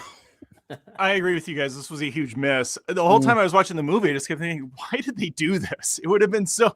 Gil, I actually think I would disagree with you on the whole trying to recreate the momentum from the first film. It almost seemed like they their hubris was so big they did the opposite and they ran away from it. Jeez, Yes, Superman. there was the forced dance scene, but it wasn't. It was like just bullshit. It wasn't anything. There wasn't really any choreography like the first one had. If they wanted to double down, which they should have, absolutely, she should have had like a ridiculous dance number. Maybe you throw in a male version of Megan for her to like have as an enemy. You make it R-rated this time because people clearly wanted that. They were hungry for more of that in the first film. I know they came out with like a director's cut later that had 2 splashes of blood in it. I think it was like a Peacock exclusive or I didn't something. watch that one. Oh, that's what I it was told you, terrible. Tony, too. I said, terrible. which one should, if I'm going to watch this, which one should I watch? I And only then you watched said the you saw theatrical. the regular one, and I was like, wait, it's on Peacock. I wouldn't want to watch this anyway. Really anti-Peacock. No, that's the only streaming service I don't have right now. I just don't watch enough stuff on it. They Peacock took is off the home of the wrestling Pooniverse, pay-per-views, right? So I don't blame you. Does it have all the Pooniverse? I think so. Isn't that where I watched Peter Pan? Yes. Yeah, Yeah. Peter Pan was on Okay. it. Let And then- Adam finish. Sorry. Please. That's I mean, Go ahead, go ahead. there's really not much more to say other than it's 2 hours long, which is already a half hour longer. Oh, than it should have been. God. Yeah, Yep. it's too long. Ugh. It is nonsensical. I had no idea what was happening half the movie because it's convoluted as hell. The action was decent. I'll agree with you on that. It was decent action, but again, we just take an eternity to even get Megan to come out of all these different appliances and show up in the film. It's just a miss. So it's a miss. Yeah. And like, I don't know why they thought like a bunch of girls really liked Megan. And they're like, they'll love her doing anything. It's like, no, they liked her being a scary robot lady. They didn't want her to be a superhero. Like, I did like the line, "Hang on to your vaginas." That was kind of funny. What And the then they don't fuck? And they don't even use it in the movie in the way you think. Like, it's not even Megan in her body looking at the camera and saying it or talking to someone. She's in the car at this point as just a disembodied voice. So they even screwed that up from the trailer. Yeah, and you're right. It's like too many characters that you have to keep track of. Yeah. The new villain lady, she's cute, but she's just kind of one note, especially toward the end where you realize she's not really an AI thing, kind of, until she is. It's really stupid. I hate might have missed something. They're like, we're keeping her limited. We're constantly keeping her in check. Oh, right. Yeah. So it's dumb. And again, the whole thing is just like a copy machine knew how to make corrections on documents without being asked. And if it gets into a robot, the world will end. I'm like, it will? I see. To me, like that had comedic potential. If this movie leaned more into the comedy, the idea that Xerox accidentally created this super AI in the 80s and they've like, been keeping it under lock and key, like there's something there, but they didn't. Whatever was there, they did not unearth it here. Yeah, and I don't totally it misses. It totally misses the mark. Again, Terminator 2. I don't know why people are like, that's an action movie. There's a good chunk of horror still in that film. I found that one scarier than the first one when I was like younger. the body horror of the liquid metal Terminator getting Yeah. split in half and everything. That whole sequence where he's going through the prison to get Sarah Connor and he's like, gutting people up and going through the bars. I'm like, get the hell out of there. And Aliens is the same way. There's way more action, but there's still a good chunk of horror. Yeah. Megan throws all of that away. I think there's one scene at the way beginning with the supermodel chick. Yeah. That's it. It's closer to Terminator 3 if we're going to compare it to something. And that's And not I a good love thing. Terminator 3. I Of was- course you do. There's a whole section of my shelf there dedicated to Terminator 3. I think course. Terminator Genesis, I would put it in line with that. You know what, Adam? Adam, I'm sure you probably never even saw it. Terminator Genesis. Here's the thing. Here's something really sad, and I'm sure Jason Blum cried when this happened. The first Megan budget, $12 million. Box office, $181 million. Megan 2.0, maybe $25 million, made $39 million. It just... Well, the- and they you know just they made project. another one already, Soulmate, Oh, a spin-off God. movie about a romance bot. And now they've already said we're not releasing this. They're trying to sell it to other studios. Wait, oh my God. That's right. So there's just a spin-off like that's already made? Yes, Soulmate with an 8, an erotic horror. Yeah, And it looks more like it's- Companion, kind of, except Yeah, for that's probably what not it sounds good. like. Yeah, that's Yeah. gonna be bad. But yeah, because Companion already came out. What the fuck? And it was great. Oh. So Yeah, I'm sure when that came out, they were like, God damn it. Oh, it's got the girl from Evil Dead Rise, not the one that looks like you, Crystal, the other one. Horror movies are so easy to make money because they're usually cost effective to shoot. And there's just such a huge baked-in audience that goes to theaters. Why would they do this with Megan 2? It's nuts. I don't know. And Jason Blum, say what you will, like he does learn from mistakes. I don't know why he didn't this time, because when they rebooted Paranormal Activity and did that 7th movie that wasn't a found footage movie, he even came out and said that was stupid and we shouldn't have done that. We're only going to do 3 Halloween movies and call it a day and move to something else. We're not just pumping out sequels just because. But this feels like they just pumped out a sequel. And then he announced 3 Exorcist movies. And the first one flopped, and he terrible. went, fuck it, we're not doing that. We're doing something different. I was going to say that same thing. Yeah, he bailed. Yeah. What was I going to say? Oh, Joey, I remembered something about our first review of Megan, the first one, because that was when I still didn't really know you that well. We were just getting to know each other. And I think the joke I made in the review was, Joey, the scariest scene in the movie was that a woman was using a computer for science. And I went, oh, no. And then after I said that, I'm like, I don't know Joey that well. Is he just going to log off after I do that joke? They should see our texts. And here we are 2 or 3 years later. Yeah. Yeah, look at us. But yeah, don't watch Megan 2.0, especially if you like the first one. Don't watch it. Next up, speaking of just winners, speaking of how easy it is to shit out horror movies and make money off of them, Bambi: The Reckoning. Again, Adam, you were in here for the first one. Are you happy that we got 2 Pooniverse movies this year? I did not see Bambi: The Reckoning, so you can chalk me off that list. But what are you even doing, Adam? Yeah, I didn't see it because I saw Winnie the Pooh, Blood and Honey 1 and 2, and Peter Pan's Neverland Nightmare. That's why I didn't see it. I'm like, how much do I hate myself at the end of the day? Well, Bambi: The Reckoning. Get this, Bambi, right? Yeah. Well, instead of being like a fawn, what if it was like a full-grown buck and also a toxic waste mutant? Maybe, I don't know. When they were explaining what it was, I was kind of zoned out.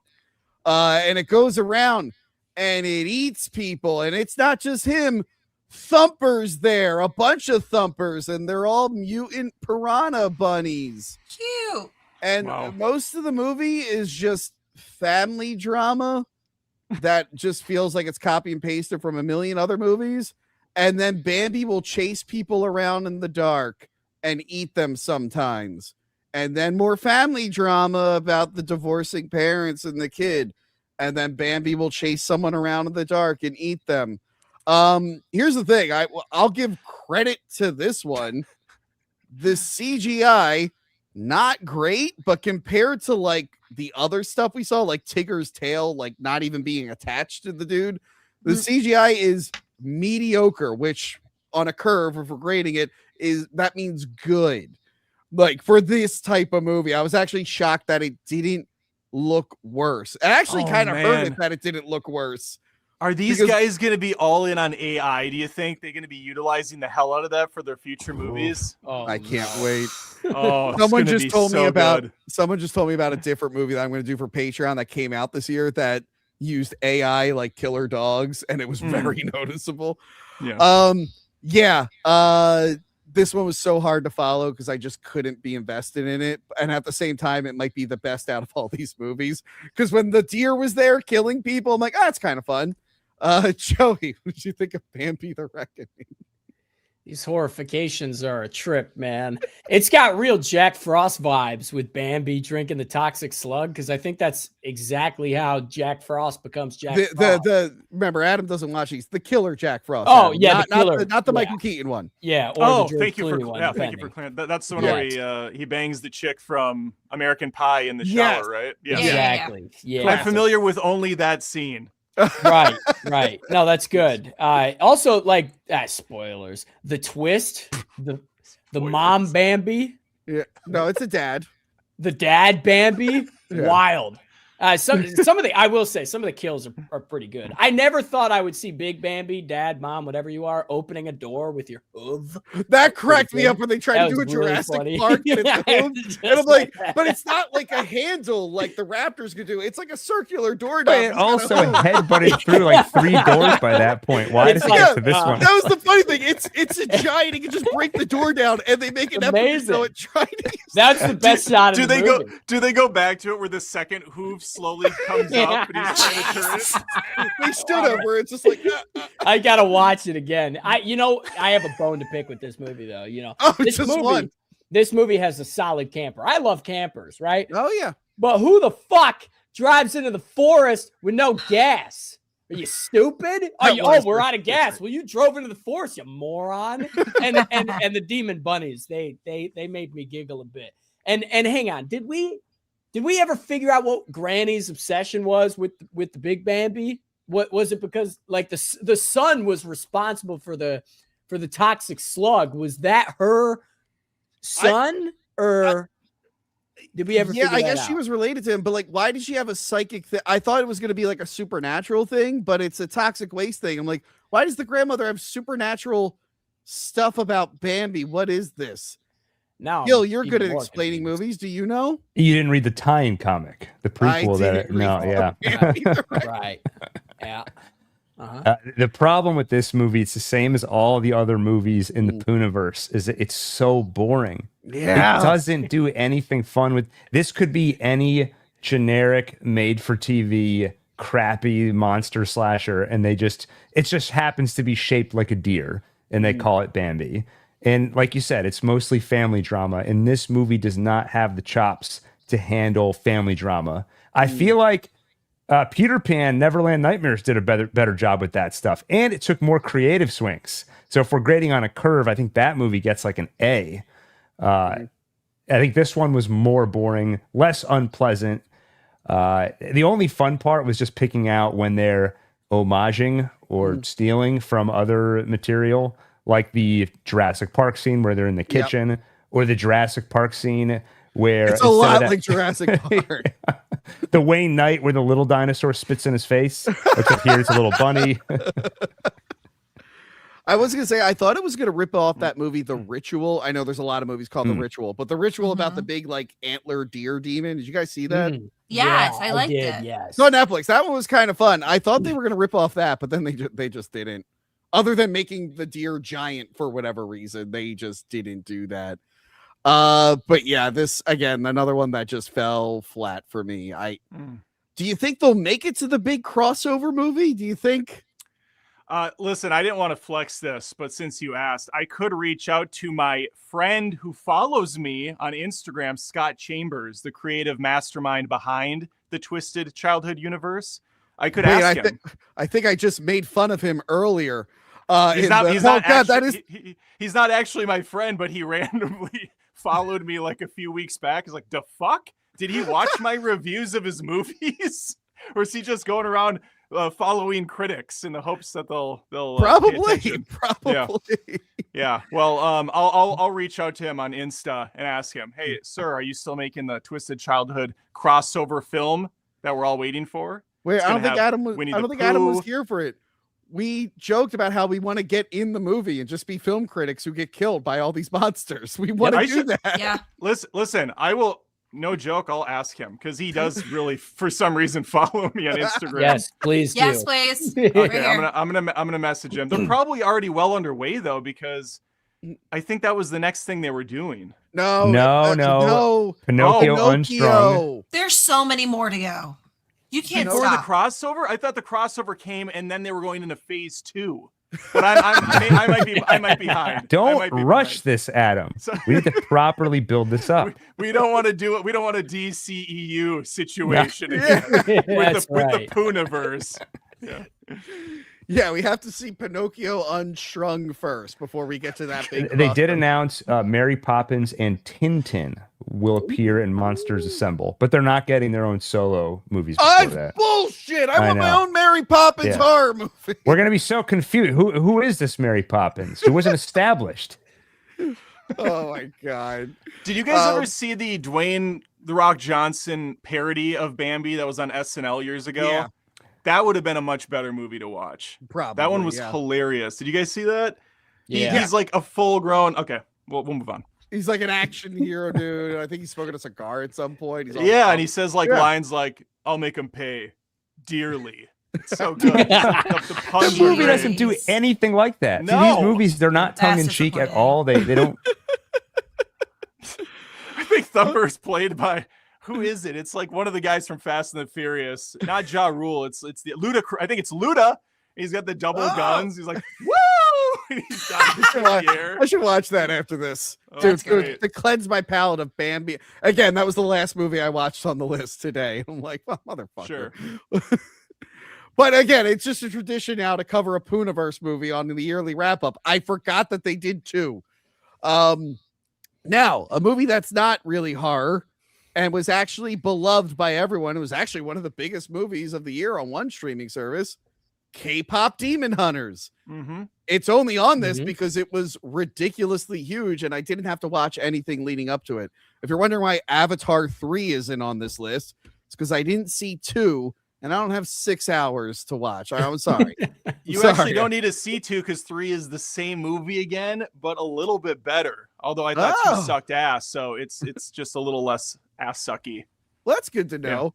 Yeah. People were really swept up in K-pop. I thought this was like an anime, like a movie based off an anime, but no, it's like its own new thing. So it's like, screw it. I'll put it on the list. It's huge. I'll throw a bone to the people who like children's films, which are all about learning how to count and doing your ABCs, which is what I thought this was going to be. But no, it's about 3 girls. They're a K-pop band, but they're also demon hunters, and they fight demons, but also use music to seal off portals to the demon realm. And they've been doing this for generations. There's always 3 girls that do this. And I guess after like 10,000 years, the demons finally went, wait, why don't we do that too? So a bunch of the demons get together and they start a boy band to counter the demon hunter's spell.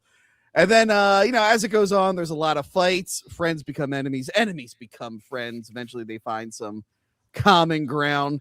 And, K-pop demon. Oh, there's a big cat in it and a bird that wears a hat. I actually ended up really enjoying this one. I was like, wait, I'm actually liking this. This is fun. I would probably watch another maybe if they did it. Didn't know what I was expecting. It was a solid story, easy to follow, very entertaining. The songs were really good. I think one of them got nominated for like some award recently.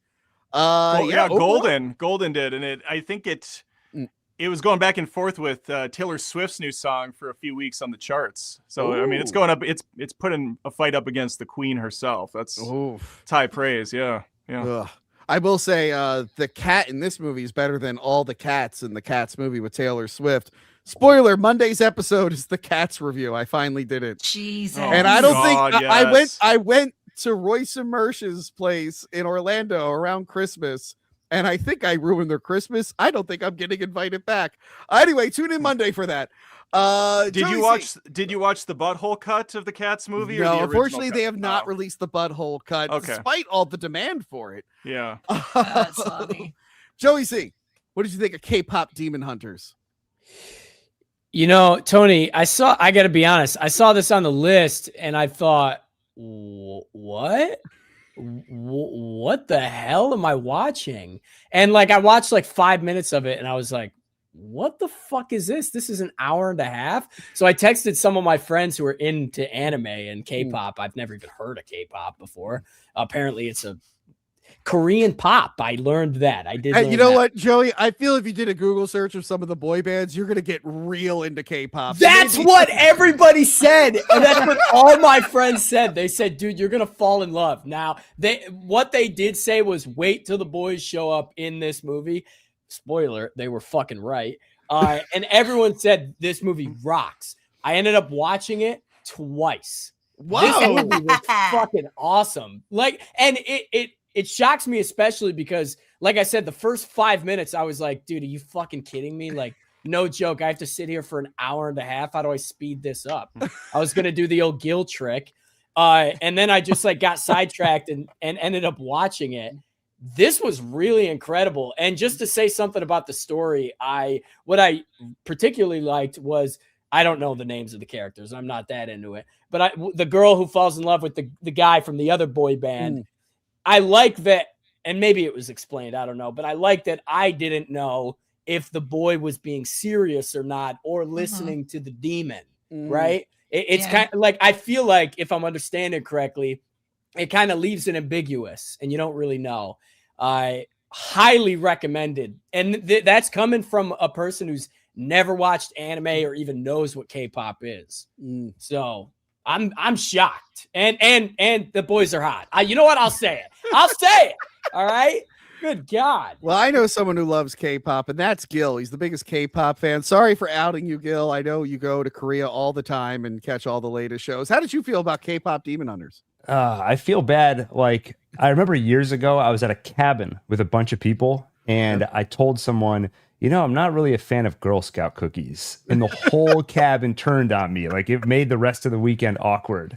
And I feel like that now because I know everybody loves the movie. It was a cabin full of Girl Scouts. That's what made it so awkward. Yeah, that was your first one. Which, by the way, Adam, I'll CPS again.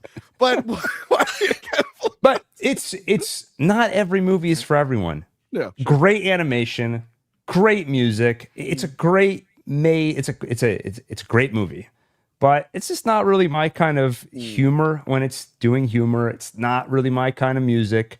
When it starts to focus more on the story, when the awkward love happens between the half demon and the demon, I did start to get more into it.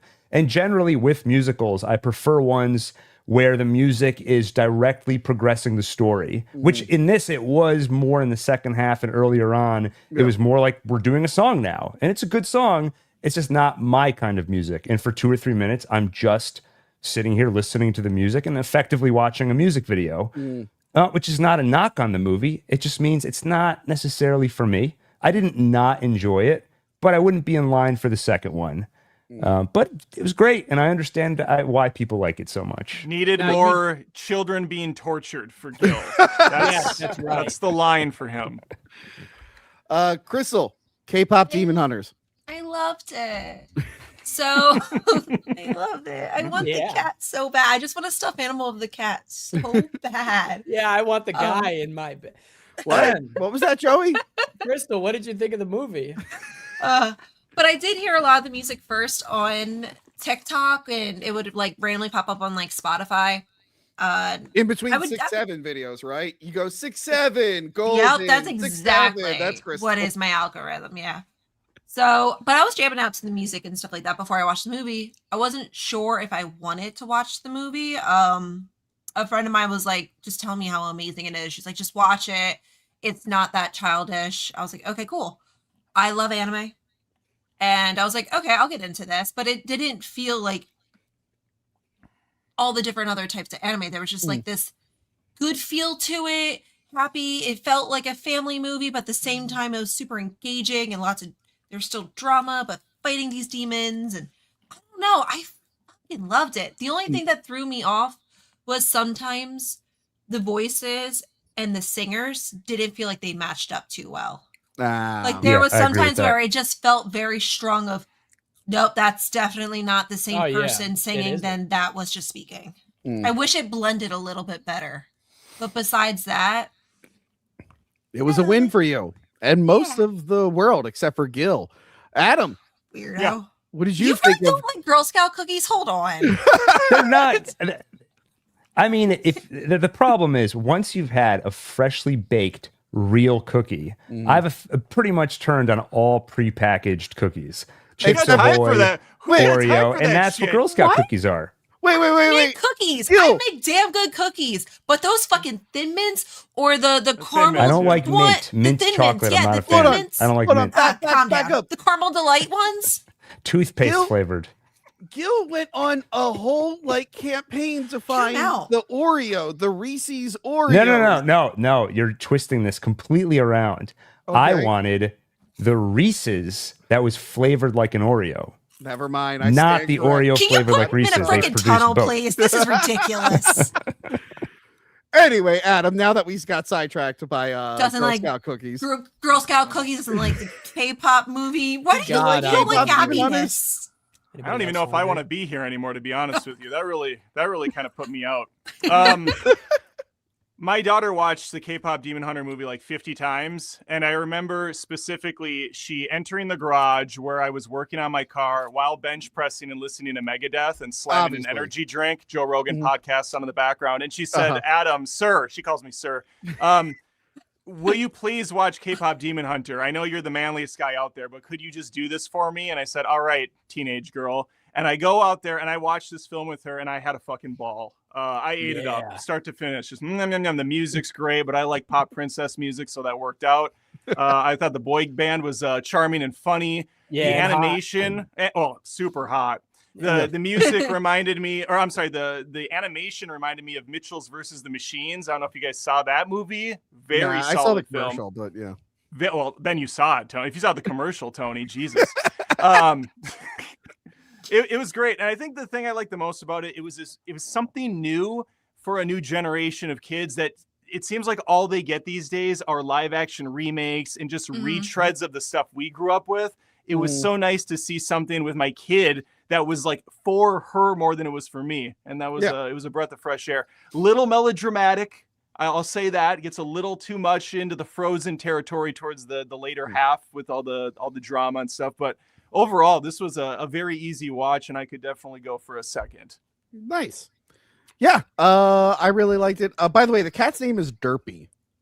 I feel like if an American production was like, we're gonna have a character that looks stupid, we're naming it Derpy, they would be like, hell no. Somehow the Korean production got away with that. I don't know if it's as offensive over there. But no, the cat is adorable. Also, the pigeon with the hat.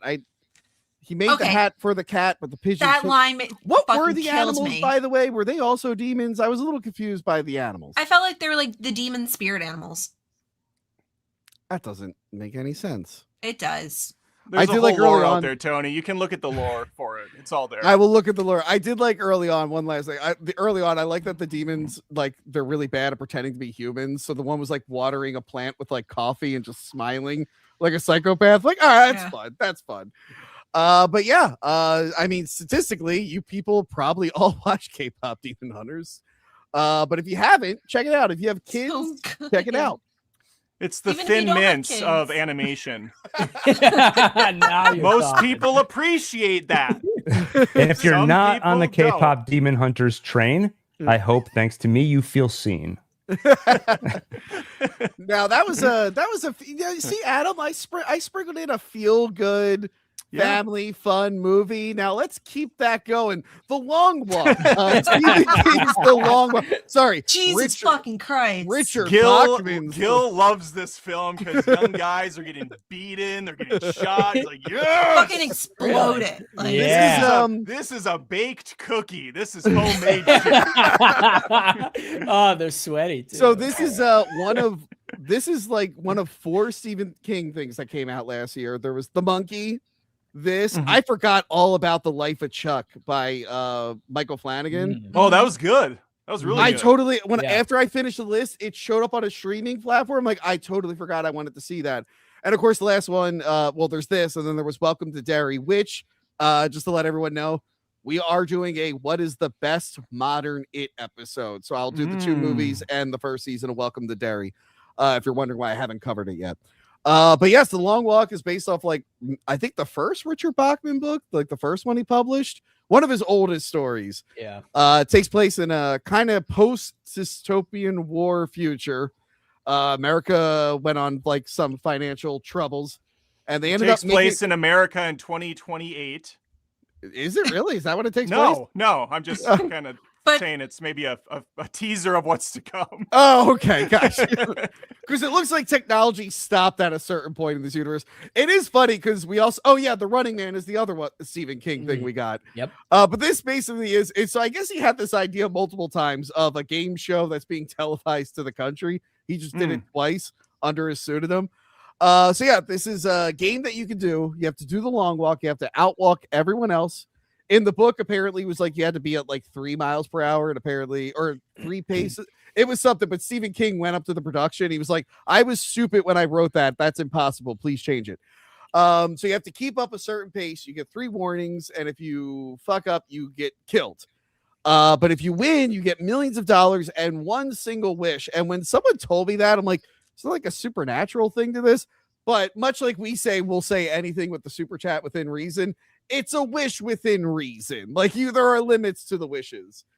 So yeah, Philip Seymour Hoffman's son and the guy from Alien Romulus are the main characters in it. They're kind of working together, even though they should all be on their own side. They try to like have some kind of camaraderie early on, and one by one they all get picked off. And the Major, played by Mark Hamill, is the one leading this horrifying game show. And yeah, it gets freaking brutal. Like they do not shy away from the violence, from some of the grossness, like when the guy has to shit himself. Yeah, it gets really, really, really dark and disturbing and like sad. Also, by the way, just a side note, the TV show within the universe would be like the worst possible show, because it's just these 2 cars and these 2 camera angles, and they're not microphone. None of the people are wearing microphones. My like production thing got in there. I'm like, this would be the worst show ever. Anyway, it's very deep and emotional. You find out why everyone is doing this. You get to learn a little bit more about them. And then, yeah, it has a totally different ending from the book. So if you read the book, you get a fresh ending. Joey C. Side note, did you mention, Tony, that this is the same director that did the later Hunger Games films as well? No, I didn't. I did not. I forgot to mention that. Just a fun fact, because this obviously, has a lot of parallels to the Hunger Games movies. Yes. I feel like maybe that's one of the reasons he was picked for it. But it definitely was. Yeah. I really, really like this. Same thing with The Running Man. I think the ending was a little weird, but that's because they rewrote the ending. So maybe that's why it didn't really connect with me. But Joey, what did you think of The Long Walk? I've read once in my life, and one of them, with the only time, was this book. Oh, wow. So the ending with Ray and Pete is different, like you mentioned. Yeah. What is it? Wait, can you not say the ending from the book? I'm like in the middle of reading it right now. Oh, you are? Okay. I'll tell you later. Okay, fine. So you'll just read it. It's a really great book. It goes into a lot more detail as Stephen King books. Real quick. Sorry, I have to ask one more thing. After watching it, am I still going to be? I lose interest pretty quickly. Am I? The book will keep me engaged, right? Even after I watch it. Read the book. I'm so glad that they changed the ending, because I was sure I knew the ending after reading the book, and was happily thrown off. And I don't want to get into any spoilers, but I really loved the Major character, because, of course he was in charge of the Long Walk and he's an evil man, but he also like cheered the boys on when they screamed at him. And he has like a great respect for the game. And again, without getting into spoilers, I don't know if we will or not, but he honored the ending, like the wish, if you will. And he could have just not did that. So he has great respect for people who actually complete the walk. And from what I can remember, the motivation of Ray is completely different in the book. I'm pretty sure. Somebody will have to fact check me on that. But I know this movie takes place on the road. So it's technically one location, just always moving. But the set design was fantastic.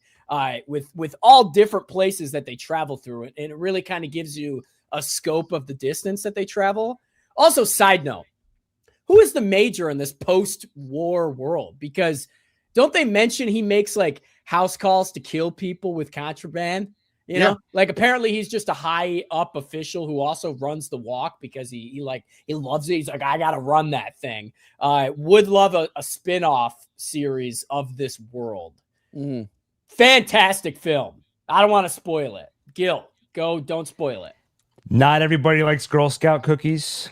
Oh, here we go. I love this movie. Yeah. One of my favorite of the year. One of my favorite of the last few years. Like we said earlier about Drop, this movie has one of those hooks where the moment you hear the premise, you're like, I gotta see where they go with that. And it's the kind of thing where you can imagine it getting boring. Oh, it's just them walking. But the movie does such a good job of making it a dynamic journey. Physically, because the terrain will change. Sometimes there'll be a storm. Emotionally, because friendships are forming, rivalries are forming. You're learning more about them. But all of it is heightened because it's in this insane life or death situation. It's the kind of brotherhood you see in a war, but the insanity and irrationality of it is so heightened because this whole thing is absurd. And on the physical dynamic side of it, the fact that at all times they are moving. Like, what other movie do you see where all the characters are constantly doing this? And just getting more and more worn down and tired as the movie goes on. And they're also sleep deprived. Yeah. So they're getting more and more insane as it goes on. And I feel like just adding on top of all of that, it's so intense. It's never boring. But on top of that, I feel like the main actor, Cooper Hoffman, added so much. He was just an interesting character. And I feel like, again, anytime you do one of these movies focused on a small group of characters in one situation for an extended period of time, so much is put on the actors. And I feel like he was just interesting. Just the way he spoke, his tone and cadence, the way he was a very positive person, even though that's insane in this situation, but also intense and focused and confident. And only afterward did I realize that it's Philip Seymour Hoffman's son. Yep. And I was like, that makes so much sense because he was been also an popping up actor in that a was bunch of movies. Yeah, and he was great. I couldn't wait after this movie. I was like, I need to see him in more stuff. So very intense movie, very uncomfortable watch. Yeah, but never boring. It's not just a sustained discomfort. It's dynamic. And I felt like, although the ending, I can see what's weird about it. And I definitely left with questions. I didn't find it unsatisfying. So love this movie from beginning to end. Awesome. Crystal. Everything Gil said. I don't know how else to add to that. Yeah. Like, yeah, everything he said. It's the amazing. boy band is hot and all that. What was the hottest walker? Who did you think was the Oh my cutest God. walker? Yeah, the death definitely took me. So I actually knew nothing about this. I didn't really see much of the trailer. I just knew a lot of people were walking for the length of the movie while watching it. I knew that was a big thing. Oh, they did the they did a premiere. stunt where you Yeah, could've that's watched all I it. knew about it. Yeah.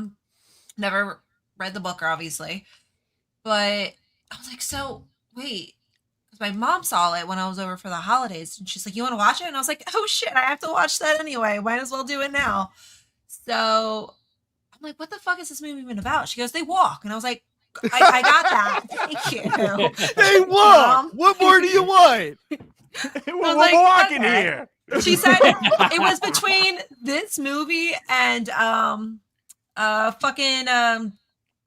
oh my god, fucking Ethan Hawke's fucking last fucking movie. The Black dumb Phone one. 2? The Black Black Phone Phone 2. 2? Thank Oh, you. I was yeah. like the phone Yeah. booth. I don't know. Black Phone 2. She was like, it's between that and The Long Walk, but the other one looked dumb, and I was like, you picked the right movie.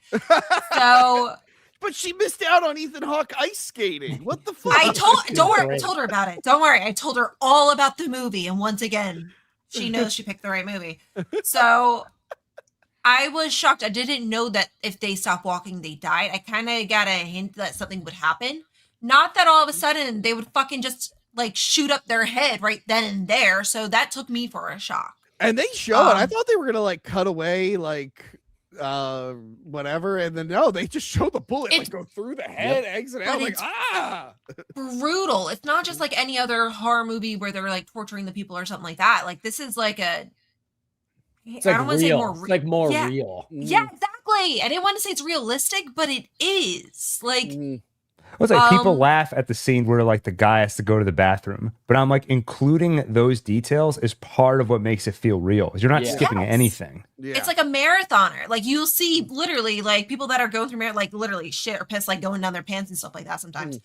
But no, that is real. And you do wonder like your body function and like how are they still awake? Are they sleepwalking and all that other stuff? I thought it was absolutely fascinating.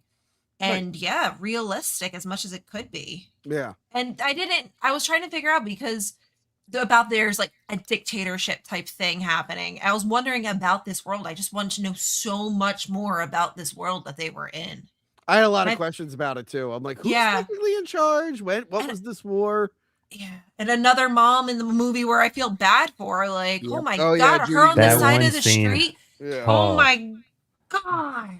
But like, you want both of these guys to win, like, and I'm shocked at who actually won. And then my mom was so pissed off at the ending. She was like, this is the dumbest thing. And I was like, I'm sorry. I was like, I thought it was great. Well, she's like, he's clearly dead. And I was like, it's up for interpretation, Mom. There's a couple ways you can look at it. She goes, no, he's dead. There's no one around. And I was like, thanks, Mom. No. See, he walks away and he teams up with Glenn Powell from The Running Man. They're both in the same universe. Exactly. Adam, how did you feel about The Long Walk? I know that I was late for this and you're punishing me by making me last on this list every fucking movie that we go through. So I get to listen to all you guys say everything there is to say. Adam, you now know how Adam, I feel every review. Adam, you're right. Let me fix this. Hold on 1 second, Adam. Thank you, Tony. This is how it should be. This is how it was meant to be. We should do a rotation between each movie. There Like it flips we go. around. Sorry, Adam. You should hold that audio. I'm kidding. I had respect for you. Do we have audio? Because I lost it. Whatever you did has made me lose my audio. I didn't realize that the person at the bottom can't gets cut hear off by shit, the Tony. marquee. What? I didn't do fucked anything. me. You fucked me. No! I didn't do anything. Wait, I didn't even remove Adam. No audio. You Hello? son of a bitch. I didn't even remove Adam. Okay, Tell I'm him back. that we- I'm back. Okay. You're back? I crashed out hard there, but I'm back. For whatever reason, when you did that, this stupid StreamYard app defaulted my audio back to some other thing. I don't know where it went. Oh my God. Some kid in Czechoslovakia is now hearing the audio for 5 seconds. He's listening to you curse me. He's like, who's Tony? You son of a bitch. So anyway, Long Walk. Yeah. I had this is the only movie the entire 2025 where I unfortunately was baited by the hype going in. I like this movie. Let's start with that. I did enjoy this movie, but goddamn, I don't know what was going on ahead of time, but there were early reactions. You know how you see the fake early reactions from the influencer critics who are like, this is the best movie I've ever seen in my life. There were so many of those for this movie for like weeks leading up to its release. And I got in my head, okay, I'm going to see, a tour de force here. But instead, it was just a very competently made, well-executed film that I do think had some annoying errors, one of which kind of falls on Seymour Hoffman's kid, who, someone alluded to it. It sounds like he's very well spoken, has a nice cadence, but it almost felt like he was doing a stage performance the whole movie. He's like, yeah, back in my day, he has like a little stick over his shoulder with the back, I remember when I used to travel the trains and like a hobo. Like, I don't know if anybody talks like this in the real world, especially when they're walking to their death. The other thing that kind of annoyed me was that they were so invested in each other and keeping each other alive. It worked in Hunger Games because nobody wanted to be there, but these guys all willingly enlisted in this, and they know the only way to survive is if the other competition dies. So while there is going to be that camaraderie and there is going to be that kind of like helping each other up once in a while, I think it takes it a little far when there's a dude that's like limping and he's clearly fucked and not going to make it. And this guy's like, oh, we got to go save him now. Right when the thing started. It's not like they were there for 48 hours even. They were like invested in each other right from the get-go. And so I liked it. It was well made. It was well shot, well acted for the most part. But there were little things that annoyed me. And Tony, That's like fair. you said, the world itself was kind of a puzzle. I wish I would have got a little bit more information to go off of. Just a little so that I understood exactly what was at stake here. But yeah, overall, entertaining. It runs well. It's not dull at all. And you get an ending it's fine. It's fine. I will say, I make you the first person on the list now. And you made fun of influencers that get to see things early. And literally two of the movies on the list were things I got to see early because I'm on an influencer thing. Thank you, Adam. Anyway, no, I think word of mouth actually kind of saved this movie because it wasn't doing well at first because Stephen King had too much fun on Twitter after a certain event and he shared like a fake thing and people went, fuck you, we're not seeing your movie. But I think the movie was so good that people ended up seeing it. I mean, I think it still could have done better, but people really like this movie. They really love it. Whereas the opposite of like Running Man, where everyone who saw it, like me included, were like, it's okay. Yeah. So there was like, okay, I'm not gonna rush out to the theater to see something that's just okay. But no, people were really hyped on this one. They really, really liked it. It felt fresh for whatever reason. It was a lot better than The Running Man. I'll say that. It was a lot better than The Running Man. And I liked Running Man. Yeah. Here's the thing. I didn't read the book for this because I've done so many Stephen King audiobooks recently. And I just need a break from Stephen King letting me know what character has a boner at any given time. When you put like 4 Stephen King books in a row, you realize he does that a lot. I'm like, I don't need. And he's like, and then his penis did this. I'm like, Stephen, no one fucking asked. I had no idea, and I didn't care, and it didn't really amount to anything. I was like, what are you talking about? And then I just remembered I was reading Dark Tower, and I was like, yeah, I can remember one part. Yeah. He does it in Dark Tower too. book. I was about to start that because I want to know about all the cosmic things after it. But there's, God damn it, Stephen King. In that, he talks about racism a shit ton. He talks that I'm fine with, but then he'll be like, and then he really tells his I think I might have said this before. He really gives his point of view about COVID in the book Holly. The book Holly is really good if you take all that stuff out. I was like, all right, you said it a little bit, but it doesn't stop throughout the entire book. And I was like, it has nothing to do with it anymore. Like, what are you talking about? He puts a lot, like certain. I was like, I wish I could take out some Stephen King isms out. But Joey, in the book, do they tell you which one has a boner while they're walking? No, but there's some sex in there. You should. Is there really? Yeah. They cut sex out. Oh, okay, I gotta read this book now. Yep. Does he say any does he say the N-word a whole bunch in the book too? And not that I recall. Oh my God. But so I'm in Florida listening to the It audiobook and I'm just laying by the pool and I got to the chapter where the one bully says it like 15 times in a row. And I'm like, thank God no one could hear what I'm listening to right now. Fucking Stephen King. Come on. Anyway, again, it's based off an old book, but it was never adapted before. So this felt like new and fresh. Next up, remake of a 90s thriller, The Hand That Rocks the Cradle. Well, I like the 90s one, or at least I remember liking it. I don't remember watching it. Oh, he's just gone. He's gone. Yeah, you've offended him. I didn't watch this one, so I might take a quick break too.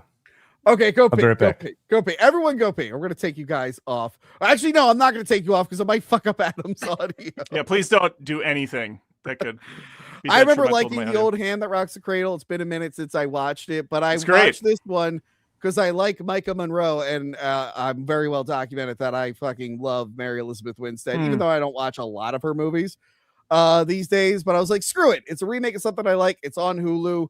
Let's do it. Hand That Rocks the Cradle. It makes a lot of changes, obviously, but it's basically like a girl tricks her way into becoming the nanny for another woman. And then throughout the film, she's trying to get the family against her and make everyone think that she's crazy in order to fuck with her because she secretly has some kind of vengeance she wants to get on the mom. I thought this was perfectly watchable. I enjoy the acting in it. I do like the actresses, but they did do a good job. Although I think 30 minutes into it, I went, don't remember a lot of finger blasting in the original Hand That Rocks the Cradles. But again, it's been a while since I watched it. Maybe I just forgot. It's 2025, baby. It's 2020. Whoa. But no, it was engaging enough. It was fine. It moved fast. I'm probably going to watch the original one again, just out of curiosity. I imagine it doesn't hold this doesn't hold a candle to that one, but I thought it worked. It did its job. Adam, what did you think of it? At first, I thought you were going to do a little thing, Tony. We're going to go, okay, let's switch it up and go from the bottom of the list up. No, I'm terrified. With all your mic He's not issues, I'm making me go terrified. first. I didn't see anything else on this list, so you can move past me. Oh. No, I'm joking. I saw it. This movie sucked. I don't know why you're being so kind to this, Tony. It was really bad. It looked ugly. It had that stale, digital, straight to streaming look to it that I can't stand. Micah Monroe, who I typically find, like, I guess I only liked her in It Follows. I didn't like her in Long Legs. And here I don't know what the fuck she's doing in this movie. She's giving these, like, what? You totally forgot. I don't know how you forgot her best role. She replaced the girl from Arrested Development as the president's daughter in Independence Day Resurgence. I don't know how you forgot that. Oh my God. How did I forget? I forgot everything about that movie. Everything. She's doing this like weird thing with her eyes in the movie. She's always like bug-eyed, creepy looking. And all I'm thinking is, in what world is this woman getting hired to be a nanny? She looks like she's going to murder me as soon as she can. Nothing was believable. That's the face of an angel. Yeah, exactly. That's the nicest she ever looks in that film. Like, that's her smiling. They changed everything, which I'm okay with. But then it's why call it Hand That Rocks the Cradle? Well, it's clear they're playing off of the nostalgia of the name, and that's how they're going to get people to watch this. The ending was hilarious, though, when she gets hit by a car. Spoiler. That was set up pretty well. That was set up really well. Oh my God. I laughed so loud because it's so obvious too. They're showing this road the whole movie like we're watching Pet Sematary for the first time. These cars like going by. Like, yeah, she's getting hit by a car at some point. Yeah. And they did not disappoint. It was like Meet Joe Black, where Brad Pitt gets bounced off of a couple cars. Wait, I'm glad you bring that up because there's only really one kill before this, and it's not graphic. And then the movie ends on the most brutal, gory thing, like her arms hanging off. Like, what the fuck where is this coming from? Yeah, and I love Mary Elizabeth Winstead too, but her character, Caitlin or whatever, they give her the Karen haircut and they try to make her all like mom looking, and I didn't like that. That didn't do it for me. I did rewatch the original Rebecca De Mornay film with my family. Actually, the kids watched it too, and we all had a blast. It holds up very well. You got Ernie Hudson in there. He's fantastic. It's just a really solid thriller that you can get on board with. Nothing in this film made any sense to me. I hated it. Okay, well, we're at odds there. Joey, what did you think? Yeah, I actually kind of enjoyed it. I didn't know. Hey, wait a second! Wait! No, please. We just got you. Some people like Thin Mint cookies. Some people like actual pieces of shit in a toilet. I don't know. I've never seen the original, so I had no idea what this movie was about. I thought it was going to go in a completely different direction. I thought it was going to be some sort of like romance, like triangle murder thing. And then the babysitter has a different name, and then the guy gets brutally killed, if you ask me. I don't know why you said that wasn't graphic. The dude's face got caved in. That was wild. Other than that, as far as the story goes, I mean, it's just like your run-of-the-mill thriller. It was kind of like just a background movie for me. It wasn't horrible.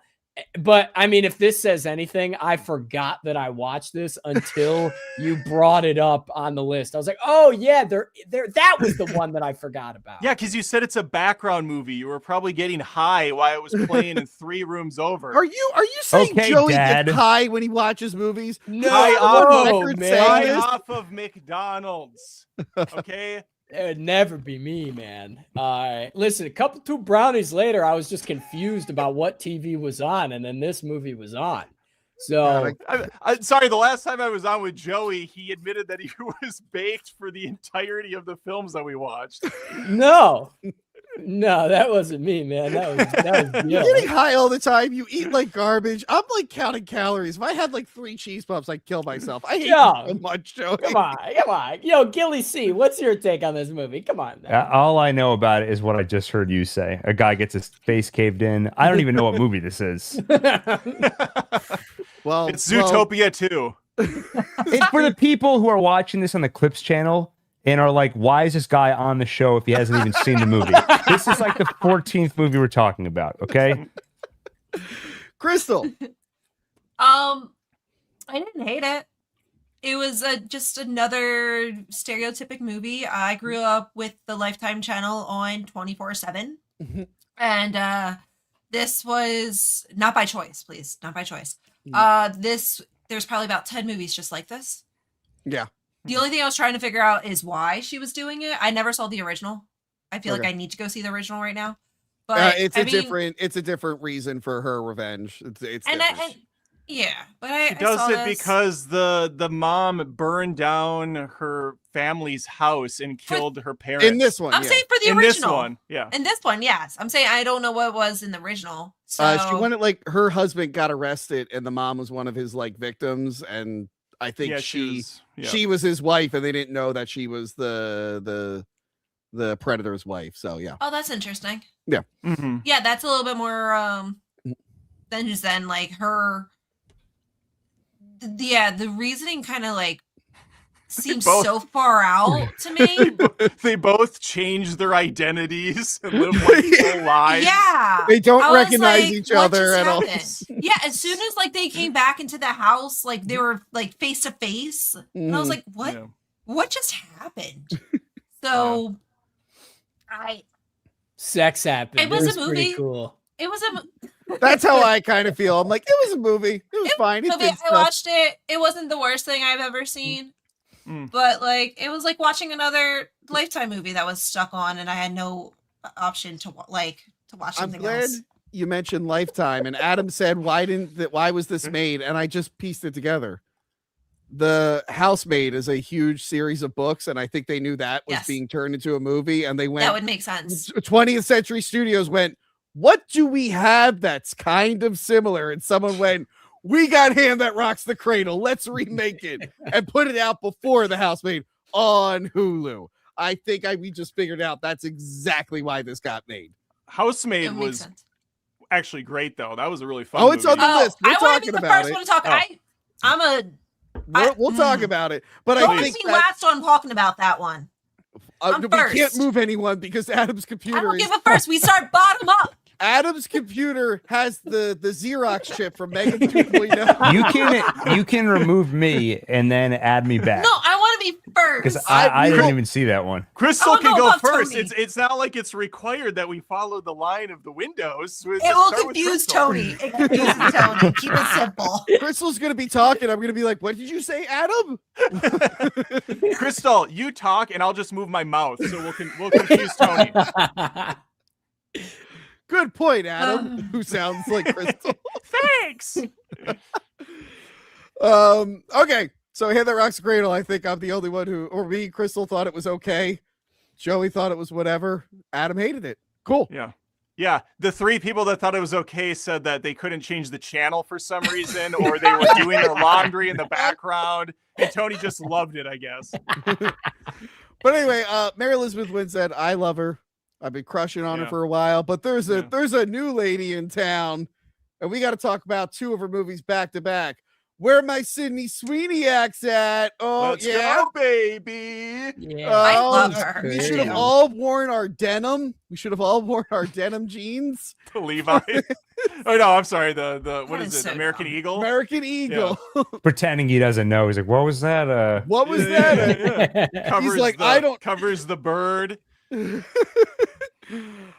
Sydney Sweeney plays Christy Martin, a real life lady boxer who was very, very popular in like the 90s.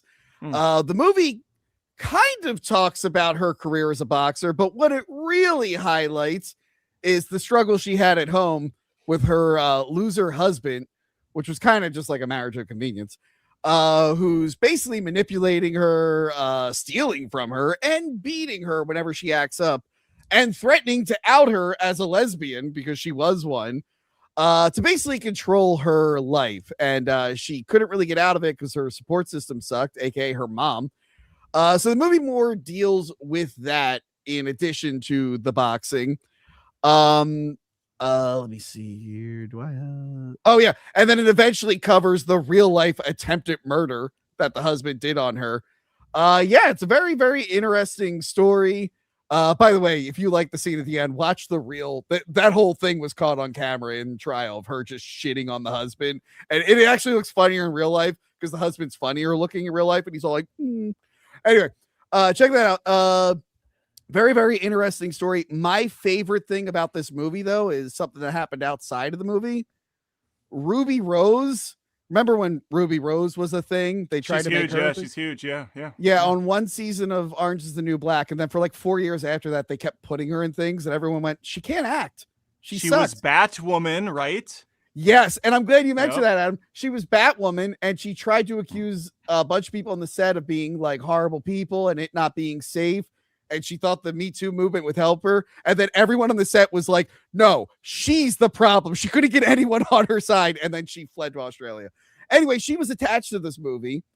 And she decided after the American Eagle ad thing to just shit talk Sydney Sweeney. She said that she ruined the film and that the real life Christy Martin deserved better. And guys, she fumbled it again because the real life Christy Martin was like, Sydney Sweeney is great. I love the movie. I was involved. She did a great job. She's my friend and ally.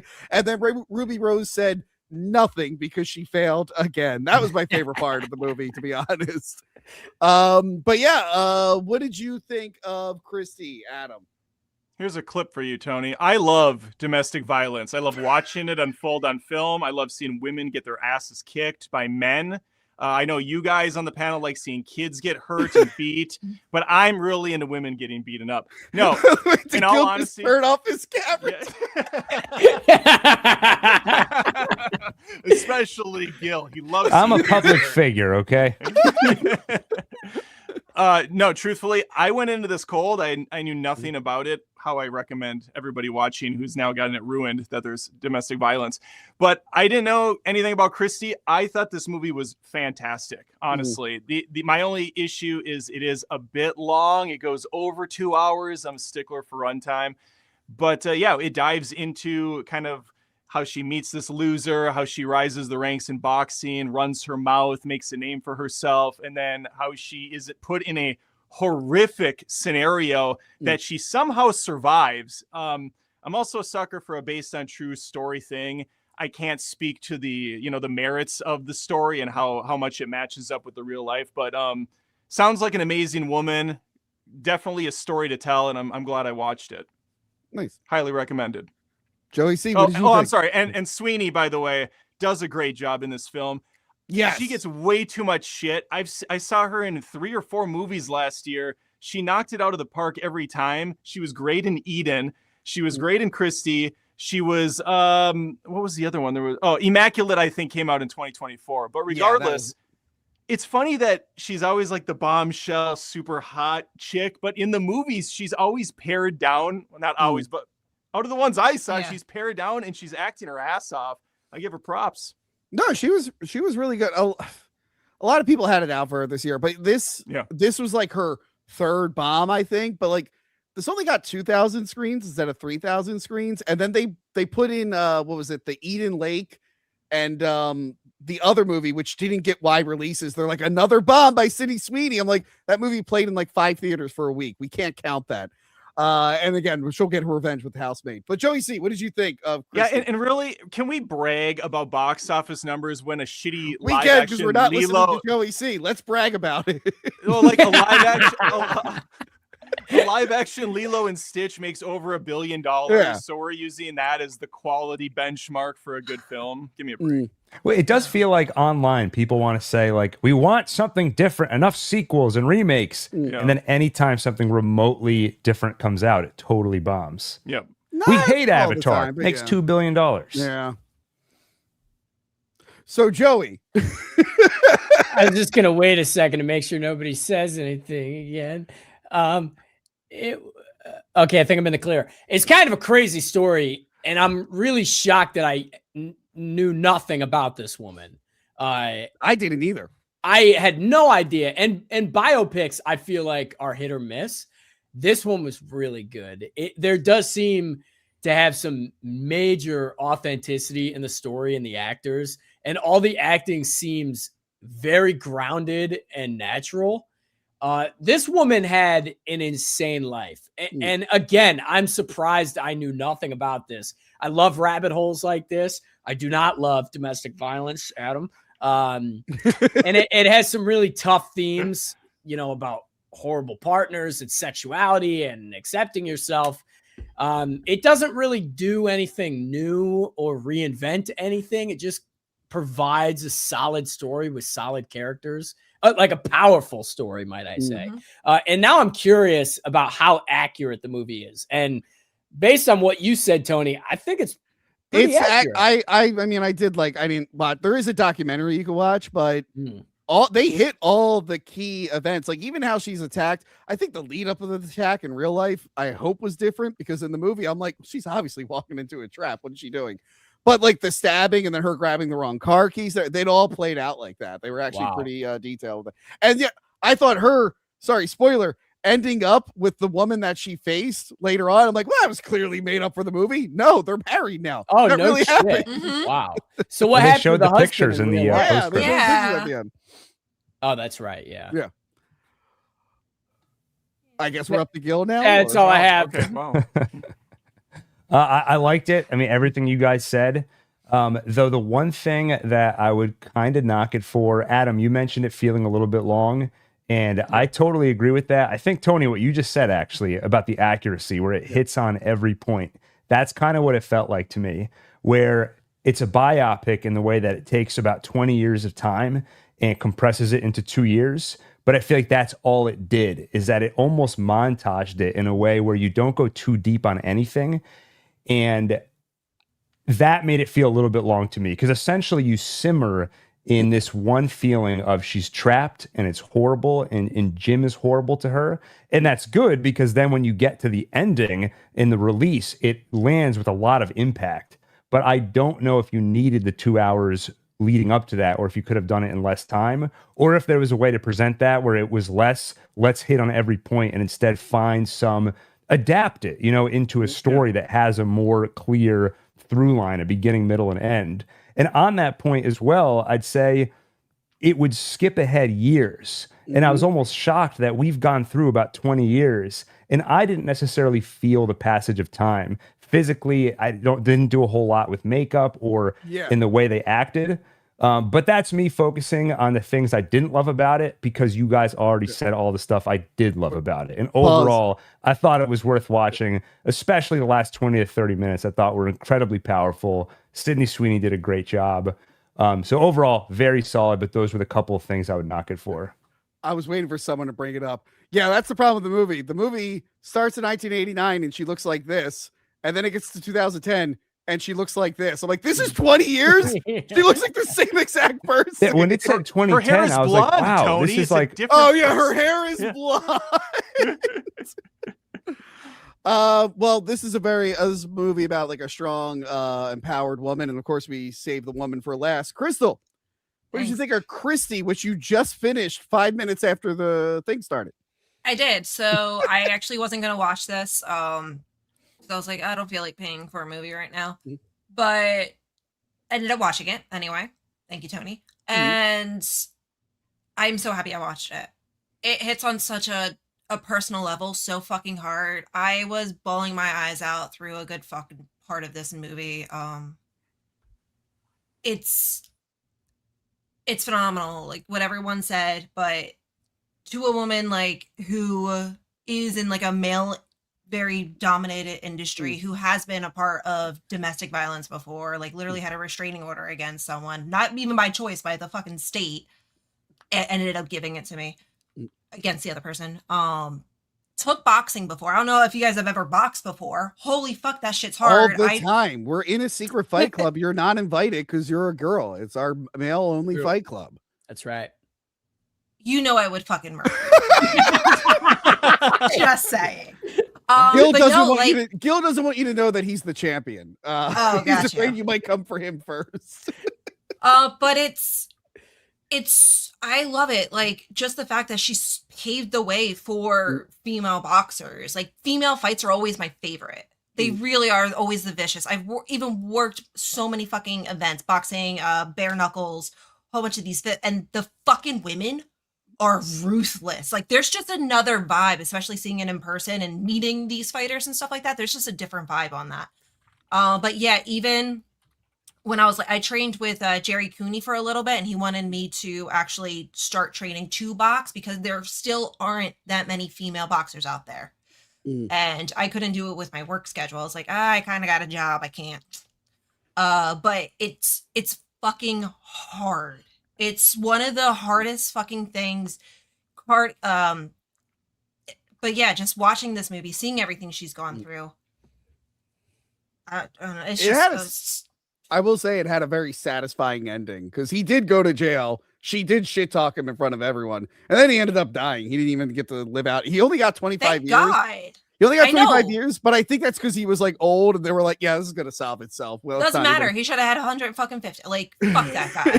Fuck that guy. Are you kidding me? The torture she went through from being fucking gaslit and fucking groomed from that fucking age, and being told that and her fucking mom.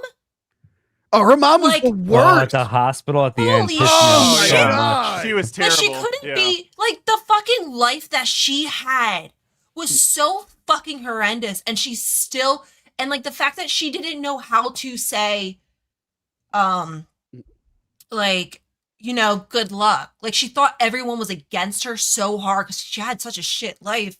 The fact that she didn't even realize it was a real, you know, good luck. Yeah, she was such a shit talker, but not. Her parents were willfully ignorant the whole movie, and they just, you know, it was disgusting.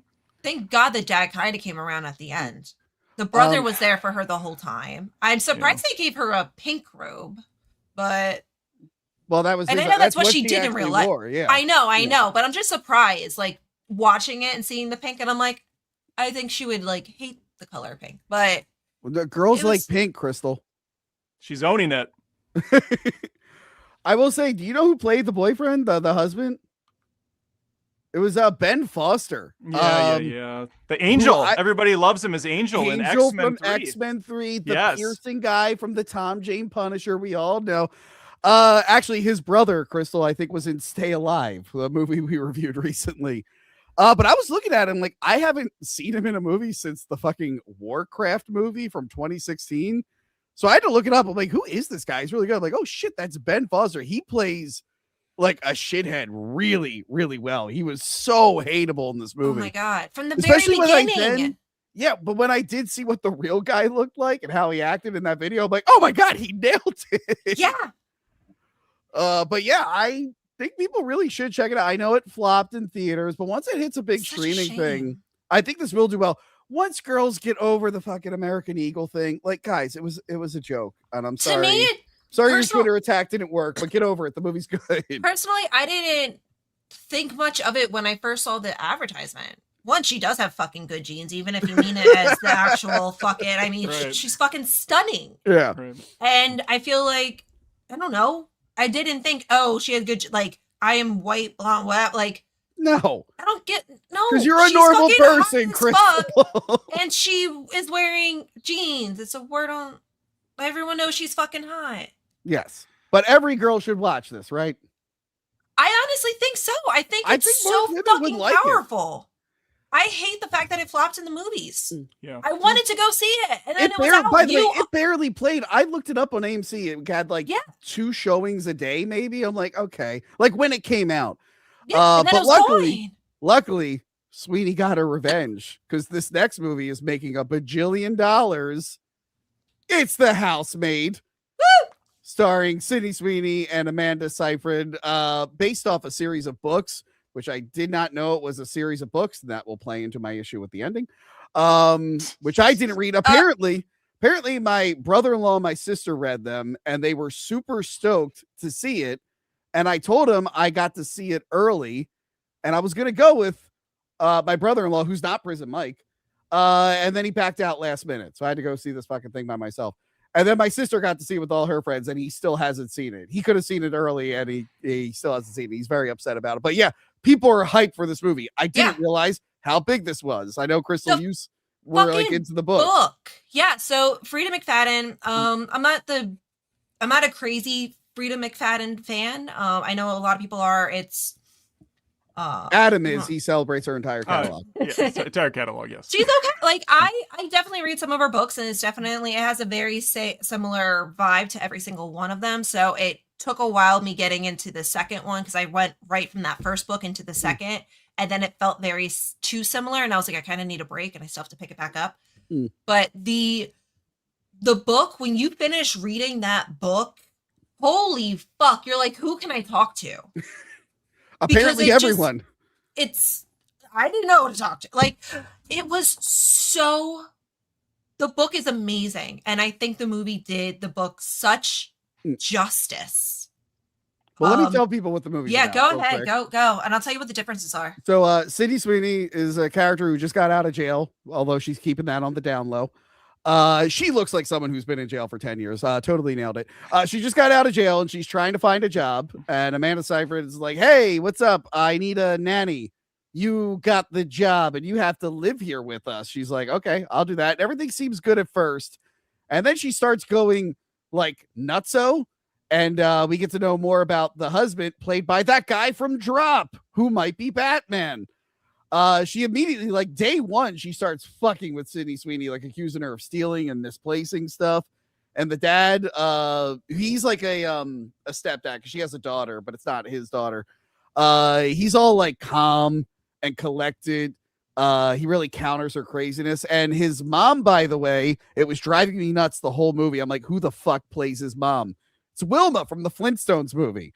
I had to look that up. I'm like, that's how I know that lady. He has this mom who's very like strict, so he's very strict. And it's basically Amanda just keeps going crazy, keeps fucking with Sydney Sweeney, and then Sydney's just like, you know what? Everything's getting a little nuts here right now. Why don't I cuck Amanda and sleep with her husband? And I was in the theater going, that's a terrible idea. Don't do that, lady. And of course, things go worse. She gets more nuts. Sydney basically kicks her out of the house.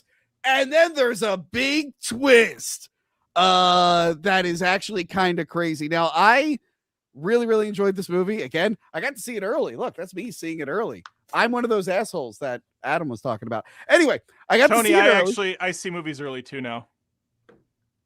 Oh, so you're making fun of yourself too? I also see movies early, so I didn't see The Long Walk early.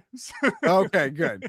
But yeah, I went into this not knowing anything other than the trailer and going, I like those two actresses. Sure, let's do this. And I'm like, cool. And I walked out. I'm like, that was really, really fun. And now I'm sorry, I have to apologize, guys. If I knew, I would not have done this. I didn't know this was the Lady Ghostbusters guy. I saw his name in the credits and I went, he got me. I'm a traitor. So I apologize for putting this on the list and I'm apologizing for saying it's a good movie because I actually was invested in this movie that's really meant for women like Crystal and like housewives. But I actually got invested. The performances were great. Amanda plays a psycho really, really well. And it had a fun twist. Crystal, how does it hold up to the book? I'm not talking about this movie with that on the screen. Did you know it was the same person? Nope, don't care. Switch it. There you go. How about that? Can I leave that on the screen? Yes, love that. The movie was so good. It was exactly the way I imagined it. It was so fucking weird. I was like, that's literally the exact way. I guess because they describe it in the book, obviously. But it's exactly from everything from the house to the stairs to the people, like the way they acted. It was so perfect from the book. Frida McFadden, she was one of the executive producers. She was there the entire time. And she actually is the one that changed a few things to make it a little darker.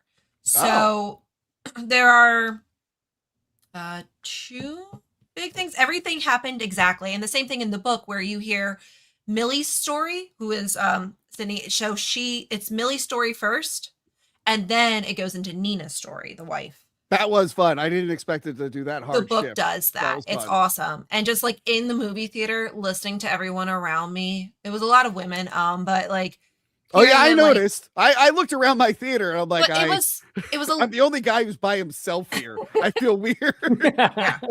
It was a lot of women. Like a lot of them though never read the book. because I can tell because they were making noises and they're like, no, oh wait, and like the very first time the fake out between Millie and the husband Andrew, the first like make out scene that was a dream, you heard people go no, and then all of a sudden like, but my entire like I heard people talking to some people just wouldn't shut up throughout the entire movie and being like, yeah, I would never be with her, whatever. I'm just like, this is brilliant. This is amazing. They have no idea what's about to happen and why she's being a psychopath because she's fucking brilliant. Like, but the twist in the ending, the first one is the way Millie was being tortured. Okay. There was that one. Millie in the book, Andrew locks her up. Same thing. Drops porcelain and everything. She gets thrown in the attic, and she is being told. That's when she finds out. Same thing happened. I think she has pepper spray. She finds a pepper spray, not a knife, though. Oh yeah, he leaves the knife in there. But that same, literally, the attic is exactly the way I fucking imagined it. So she has to lay there with heavy, heavy books on her stomach for hours. She didn't have to cut herself with the plate. She just had to lay there for hours and hours and hours with like super, super, super heavy books to where she couldn't breathe. Wow. She was basically feeling she was like being like kind of like suffocated almost for hours. The cutting was kind of like dumb because I'm just like, man, don't cut up that belly. What are you doing? That sucks. Yeah. But no, the other one was being tortured of like just not being able to breathe for hours and hours and hours and feeling like getting the books. She says in the book, like it gets heavier with every like second. And that was through like, I think over a day she had to lay there until I think something happened or she forgot something happened where she had to redo it again. Oh yeah. Same with with the hair follicle thing. I don't remember if they did the hair follicle thing. I don't think so. I don't remember what Nina's tortures were, but Andrew's death was definitely different. Andrew, he doesn't fall down like a rag doll. That was hilarious. No. When he hit like everything on the way down, I fucking died. No, Andrew is in the attic and he has to take out all of his teeth, which is his torture from Millie. Millie is making him do that. And he has to rip out every single one of his teeth. And she just leaves him there and he starves to death.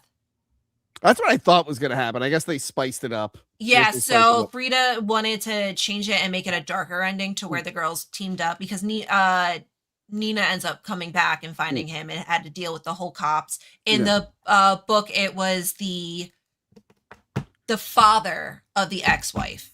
Okay. And then I'm kind of the only thing I wasn't the best of was fucking what's his face? Lorenzo.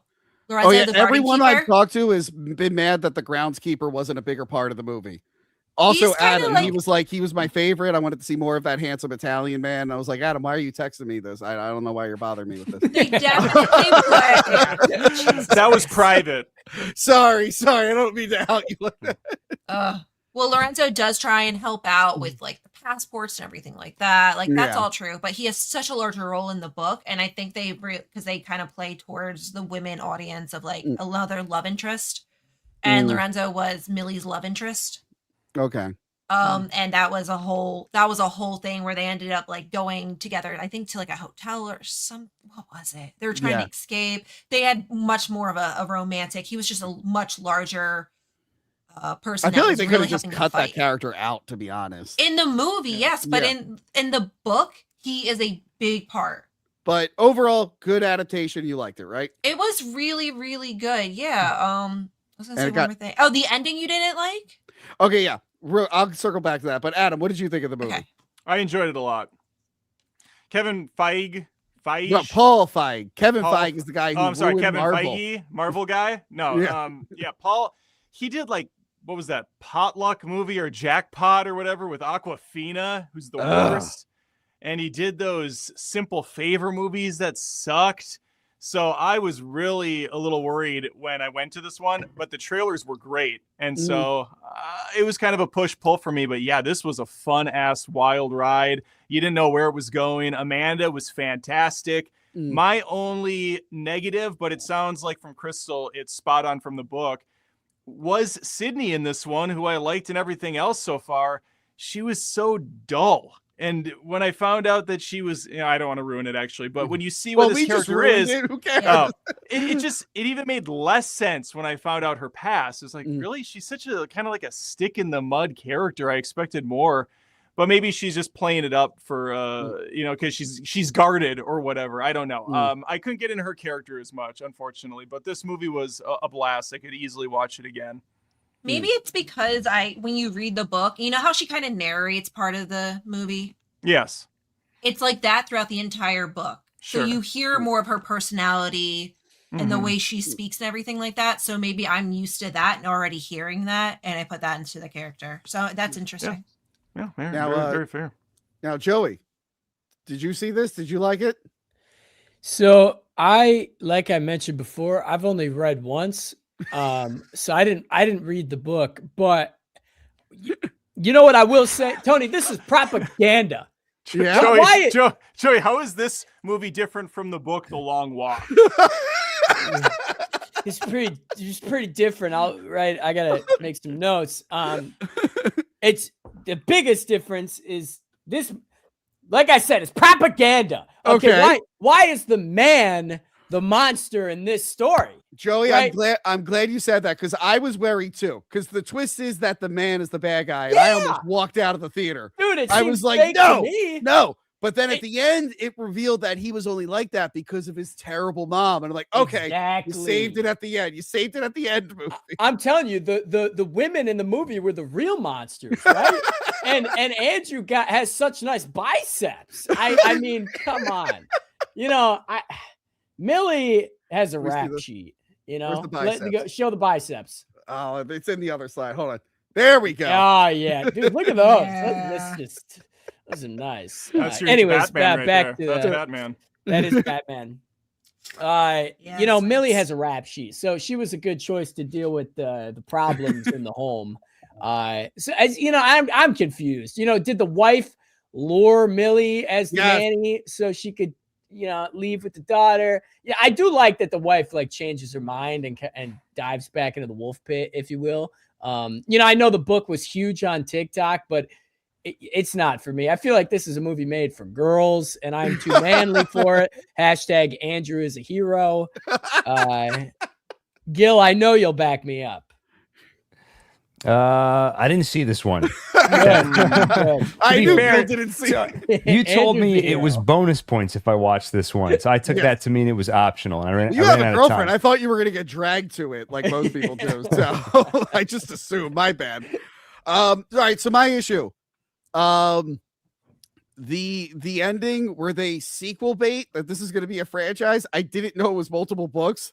And I was like, what the fuck are we doing? I think the movie's over. And now I'm going to get you with another family. You're going to take care of her husband. I'm like, what is this? Is Nick Fury going to show up? I know it's from the book, but no, that's the actual ending of that book. Yes, I know, but I didn't. But not even of the first one. It actually, the next book briefly mentions that okay. It doesn't necessarily need to be. Well, I knew that they were gonna just send her to different houses to take care of men. I'm like, what is this, a franchise? And then I'm talking to my sister on the phone. She's like, yeah, it's a franchise. I'm like, oh, okay, I didn't know that. I guess that makes sense now. My only other issue with Sydney Sweeney's character, she goes to jail because she kills a rapist by hitting him in the head with something hard and accidentally kills him. And then it shows her out of jail where she's at a bar and there's a guy being pervy, and then she hits him in the head. I'm like, oh my God, you learned nothing after 10 years. I'm like, definitely hit that guy, but don't hit him in the head. This is how you got into this issue. She learned not to get caught the second time. Thank you. Not to hit him with something hard and heavy to bash his brains out. With a glass bottle. She can cut him open. It's not she's fine. She's fine. She's fine, yeah. Other than that, movie was solid. I enjoyed it. I think we all really enjoyed it, except for Gil, who just walked out. And I can't remove his camera because it'll kill Adam. But yeah. So that's it for the Sweeney stuff. We only got 2 more left and we're good. The movie everyone wanted a sequel to. Yes. Especially Adam. Yes, King. Five Nights at Freddy's 2. They're back, baby. I got to see this one early, And by the way, everyone kept asking, am I going to do another solo review? And then I looked at the views I got for that one. And I went, no, that's a wrap up. So I got to see this early. Thank God. We had a fun time. The Fredsters, I don't know what they're called. They're back. There's another location, the original location. Some kids go in there. They're lured in by a guy to investigate it. Which is what, like 3 blocks down the road from the other location? What the hell? Yeah, franchise I think it's in the same town. It is. The girl bikes to it. Yeah. So McKenna Grace and I think the kid from Chucky, the Chucky TV show. They go in there. They get killed by the new Freddy's. And this new thing, the marionette, I think it killed a girl in the past, and now her soul possesses it. Yeah. And it's now getting the new robots to kill people. And then the characters from the original are like, we got to deal with these new robots. We can't find the old robots because they're at the other location, making sure Matthew Lillard stays there, I guess, because they're hiding his soul. And what's his face? Skeet Ulrich is in this one, and everyone thought there was going to be a big reunion. They share no scenes together. Matthew Lillard actually is only in like flashbacks, no scenes whatsoever. I guess maybe the third one. And then at the end, it turns out that the good Freddy's fight the new evil Freddy's. And I'm sure there's references to the game, like the guy wears a mask to trick him into thinking that he's a Freddy. And also Wayne Knight's in it. Hello, Newman. I thought that was great. By the way, if Johanna was here, she would vouch for it. When he breaks the girls' science fair thing, I laughed really loud. The theater did not. I don't think they know that Wayne Knight is known for being an asshole, and that was actually funny. Oops. This one is more of what I wanted from the first one, which was just more scares. And less of the dream shit. I think they even make fun of how they overdid the dream shit in the first movie. So yeah, some good scares. It's more fast paced. Wayne Knight's funny. Other than that, kind of dumb. Adam, what did you think? Yeah, I didn't like this at all. This is like Kids Bop doing horror movies. Now that's what I call horror. It's just another one of those PG-13 slop factories. Story makes no sense. I couldn't stand any of the characters in this movie. I didn't understand what was going on. And I guess it's only... all I hear is it's for the fans that like the lore. Well, your lore is fucking trash. Get better lore. It's dumb. There's dead kids that are trapped inside the bodies of animatronics and they can't get out, but then they do get out, but then they can just go back into the animatronics later to help a friend out. What the fuck are we doing with this movie? It's nonsense. The action's not really anything. The scares are nowhere. I don't even know how these giant animatronics are sneaking up on anyone when every step they take is just and then somehow it's like loud. Yeah, what? I don't know. It's bad. It's just bad. My kids saw the first one with me. They didn't like it, and I imagine they're more the demographic. I mean, my son liked the Five Nights at Freddy's games. They had no interest in seeing this one, so I'm just this sad, miserable old bear watching the film by myself. Not good. Well, I know Joey. He's young and hip and with it. He does 6'7" and dabs. He loves Five Nights at Freddy's and knows everything about it. How did you feel about Five Nights at Freddy's 2? You know, if there's one thing that I learned after watching this movie is how insanely deep the lore is for no reason. I mean, it is insane, dude. It's a pretty run-of-the-mill movie. Was not engaged at all. This may be a hot take. I think the effects and like the animatronics looked pretty good. Oh, no. They're beautiful. Those are fantastic. Yeah. Cool. Okay, cool. Yeah.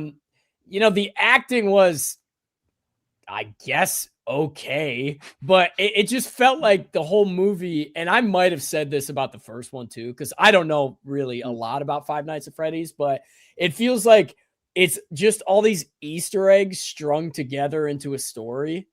And I feel like my biggest complaints are like the marionette being the main villain who's in the games, but was set up as a protector of the other souls. And the one that you actually know the lore. I was joking, but keep going. So the marionette is the one that like literally gives them life. And the film ends with the same 5 souls that were guided by the marionette originally, but instead of coming back, they come back to fight against her. Yeah. What do you mean? And post credits, fuck it, I'm gonna say it. It's even implied that she hunts down and kills her dad, which may be explained in the next film. No, I think she's freeing her dad from the thing. I think that's what it's implied. That it may be that. I don't know. He has to have the reunion with Skeet Ulrich unless they do it in Scream 7. Come on. Of course, you're right. That explains it perfectly. I did not like it. There's also a character named Mike and another character named Michael, I think. Which that was annoying as fuck. Yeah. Extra. That's just good writing right there. Look, when they did it in Halloween 5, they made sure that Michael Myers killed the other Mike to end that confusion early on. Gil, did you see this one? Yeah, and it pissed me off because the marionette's supposed to give them life. Yeah. Yeah. Now you're talking. I didn't like the first one, and it seems like if you ask anybody why they liked it, it's just a list of Easter eggs. Like, well, this was in the movie or the game. This was from a YouTube channel, and I thought this was worse. I feel like I kept waiting for the story to start, and then it finally does. It's like, what are the stakes? And it's like, well, they're gonna kill the parents of the girl that needed help, and the parents didn't help. And I was like, okay. Maybe let them do that. I'm not even that upset by that. And then it's like, but that guy is her brother. I'm like, I don't care. And then he's like, half the people in this town will be dead by morning. And I was like, why? Where did that come from? And then they killed nobody in the town. Yeah, exactly. I also like how the dad just has this the like wind up whatever that was, that little ballerina music box right next to him on the kitchen table. And he's like, oh hi, Josh Hutcherson. I was kind of hoping you'd show up. Here, take this. It'll defeat the bad guy. I couldn't stand any of the characters. I hate the fact that the guy leaves the girl at home alone. And it's like, she's going to run back to Fazbear's and play with those ghosts. She literally, she's not even crazy. Like, she hangs out with ghost kids, and that. She's obviously gonna go, and the only part I liked was animatronics were great. I actually thought the marionette was slightly creepy. If anything was even trying to be scary in the movie, I thought that was okay. I thought when it possessed people and they had like the makeup, that actually was really creepy in the way it moved. And I feel like Wayne Knight was the only one who was like, I think I know what we need to do. Make a comedy. We can't take this seriously. And so him being so cruel to the girl, like, you're going to embarrass us at the robot contest, which I found that hilarious.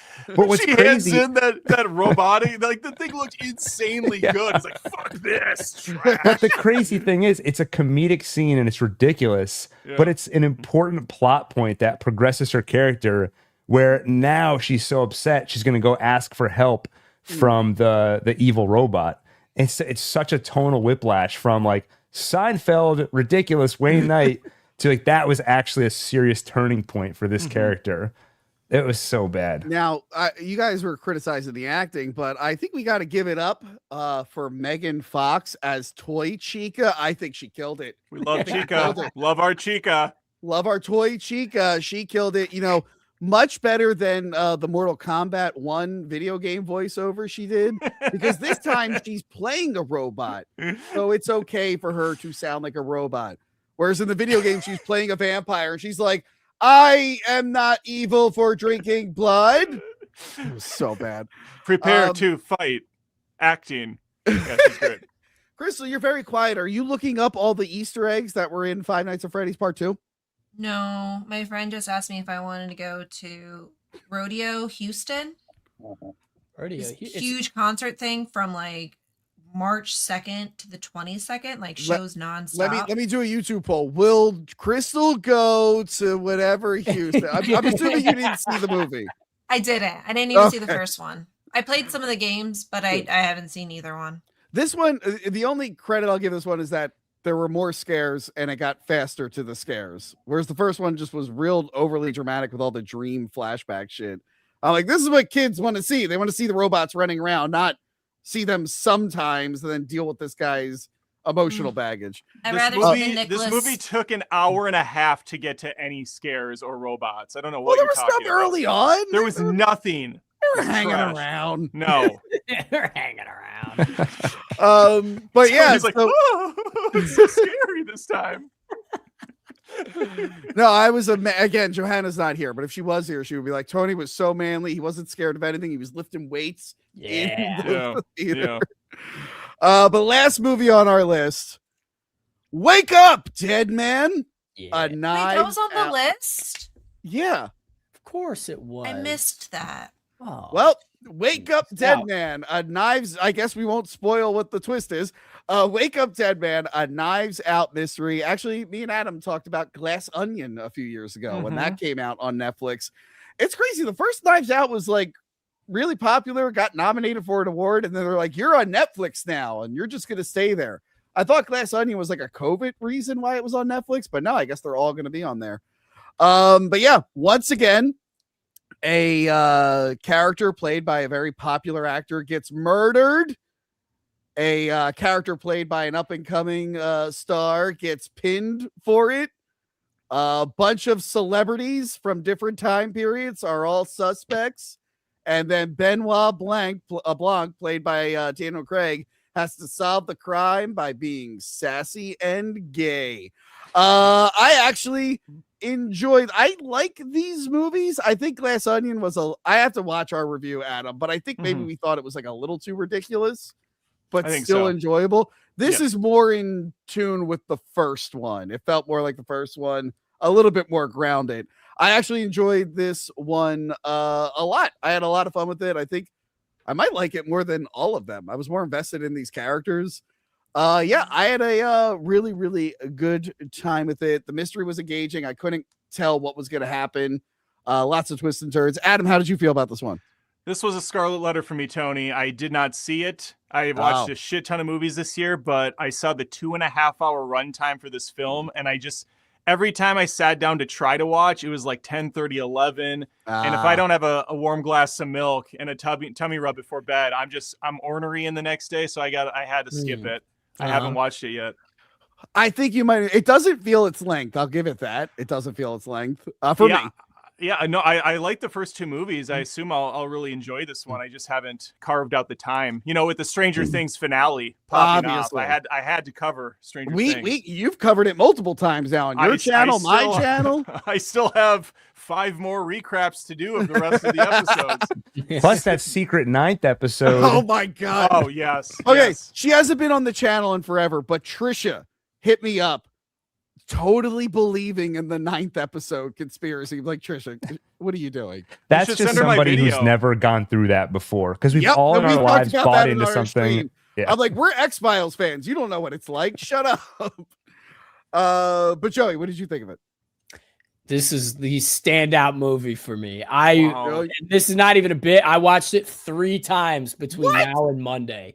3 times. This morning, I wasn't going to watch it a 3rd time, and I was like, fuck it. I'm watching it. This movie not only looked beautiful, I don't want to give we're not going to spoil it, but Yeah. wow, I thought I had it figured out, and then something else happened. I'm like, fuck, no, I definitely got it figured out. And then the 3rd time, I was like, wow, unbelievable movie. I mean, such depth in the characters, and Daniel Craig. This is like his best work. He's great in this. Oh my god, he's incredible. I love his long hair too, a lot better than a short hair. Yeah, and to tie into Monday's episode, we learn in this movie, he's a spoiler, guys, he's a big fan of the Cats musical. There's a part where he gets in the car and he turns the car on and the Skimble Shag stuff from Cats is playing, and he turns it off immediately because he's embarrassed. This story, the twist does, and maybe I'm misremembering Glass Onion because I haven't watched it since I had to cover it for the company that shall not be named. I don't want them to send me. God damn it. You're on thin ice with so many people. Why even say that? Fuck them. So I feel like this story or this twist, if you will, is much deeper than the other ones. Yeah. It feels more conspiracy theory like. I I'm definitely, just for the record, I'm going to watch it a fourth time. Wow. And I think I'm going to watch it this weekend. I love this movie. It's one of the best movies I've seen in years. And I don't quite know why. Now, I really the best movie you've seen in years. Now you realize we have an overwhelming male audience, and this is the guy who ruined Star Wars. You're losing these subscribers right now. Yeah, that's true. Oh, that's not good. Oops a daisy. Take it back. I take it back. This movie's horrible. I'm glad that you said it looked good, because Glass Onion, that definitely was like a post-COVID movie, and it was also a more like fantastical area, and everything just kind of looked kind of blue screened. Isn't the one guy? There's like something in this. There's one of the people involved. He is like the guy that like perfected the film look for digital or something like that.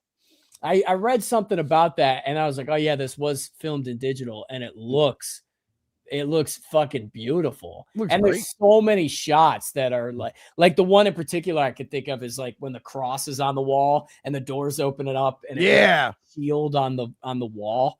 Wow. Oh, and the way they kept adjusting the amount of sunlight that was coming into the room, like based on what they were talking about. Like he was talking about faith versus Benoit Blanc's rational approach. And throughout the conversation, the place gets more sunny or less. Beautiful. So did you like it, Gil? You were into it? I liked it. I don't think it spoke to me on the same level as you, Joey. You seem to have really loved it. Oh, yeah. I did quite like it. I thought I liked the choice to really delay how long it took for Benoit Blanc to show up. Because I did think that was interesting, because there was a point where I'm like, where is he? Yeah. I was watching with my girlfriend, and she was like, "Oh, I guess he's not in this one. It's just like a different, whatever." And I was like, "No, I think he definitely shows up." I thought that accomplished a couple things. Like one, you're with all these insane people, and when he finally walks in, it's like, okay, now we have an adult in the room, and it just feels good. And the other thing is, I feel like this movie did a really good job of getting us invested in the Josh O'Connor, the younger priest character. Yeah. And I think it was helpful to let us just spend time with him for a while. And I really like this character. I think he's funny. He's like a little bit brash. He's relatable, and he just seems like a kind person. And then you put him up against the Josh Brolin character, and it's such a fun dynamic between the two of them. Go ahead, Gil. No, go ahead. I was gonna say the best part about this movie is Lyle from George of the Jungle is in it, so that was pretty cool. I was I'm surprised you didn't say Sandman, you motherfucker. No, Lyle from George of the Jungle. God damn you. So I guess all of us who have seen it have really, really liked it. Yeah, I would say, honestly, the only thing, and this is a general Knives Out, Rian Johnson thing, sometimes the satirical tone, it just rubs me the wrong way. Like, I just find it, like he'll have a good thing going, and then I feel like it just takes one step too far. So, for example, in this movie, Brolin is kind of a stand-in for the politician type who manipulates the crowd using anger. And then the characters just blindly follow him. He'll contradict himself and they'll immediately change their mind. And I'm like, that's funny and it's astute. But then they'll go one step further and the character will spell it out and say, no matter what you do or say, I will support you no matter what. And I'm like, yeah, we got that. And now that you said that, you feel like a cartoon character. It's not a huge knock. It's just like tonally, these movies sometimes turn me off. And I think that's where it comes from. But overall, I quite enjoyed the movie. I think largely thanks to the Josh O'Connor character. It's hard to have a character who rivals Benoit Blanc. He's such a large presence. And I think he did a good job. And I think even having Blanc, the rational type, versus the more faith-based approach of Josh O'Connor's character and everything else, I feel like they balanced it well. I think the movie is very firmly I think Rian Johnson is very firmly on the rational Benoit Blanc side of things, but it does a good job of showing the value of both. It's respectful of both positions. And I found it heartwarming overall. There's one little moment where Blanc is on the phone with this woman, Josh O'Connor's on the phone with her, and they're getting annoyed. And Blanc is like, can we wrap this up? Because she just keeps talking. And then she kind of offhand mentions how her mother is sick, and she kind of starts to tear up. And then he sits down with her and starts praying. And it's this thing where it started out funny, like she won't shut up, and then it becomes very heartwarming. And I feel like Johnson is great at just turning things like that, where suddenly it becomes very emotional. Yeah. So overall, great movie. It does not feel like 2.5 hours. It doesn't at all. But yeah, that's it for the movie section here. Yeah, this is a pretty okay year for movies. I'm hoping this year is even better. Obviously, we're all going to see Street Fighter and Mortal Kombat 2. We're going to be comparing those. Obviously, yes. But yeah, now we're at the end of the show. We've been going late. If anyone has to bounce, they can. Jesus Yeah, Christ, I probably will. I have to get my warm milk in me before it gets get too your late. warm milk Yeah. and your tummy rub.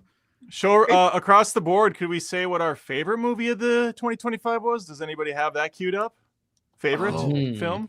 Nobody knows. Unbelievable. For me, it was, I know this is a controversial one and a lot of people have mixed opinions, but 28 years later, I love that movie. This is, for me, Joey, this is my Wake Up Dead Man. I've watched it several times this year. Cool. I actually do want to watch that again. And actually, I haven't really figured out January yet, but I think obviously Bone Temple is on the list for January. Say probably Weapons for me. Oh, Weapons was was good. great. That was really love good. that. Yeah. Weapons was really Is good. that on streaming yet? Yes, I HBO It Max. is? HBO, cool. I'm gonna rewatch it. I mean, obviously, it's hard. It's up there, but between Tron Ares and Jurassic World Rebirth, I'm not really sure which one I'm gonna land. Sinners is up there. That was my number Sinners one. really Great. Sinners was Yeah. really good. That was Yeah. my What favorite. I've Yeah, rewatched. yeah. Okay. When it comes to theaters, obviously, best movie of the year was fucking The Naked Gun. I'm glad we figured it out. The That was a Naked fun Gun. one. That was very Best fun. movie in theaters all year long. All right. Well, it's always a pleasure being on, guys. Have a great rest of your night and a fantastic 2026. Thank Awesome. you, Thank you, Adam. Adam. Yeah. Later, guys. Later. Do the movie. Last one in, first one out. Unprofessional. Anyway,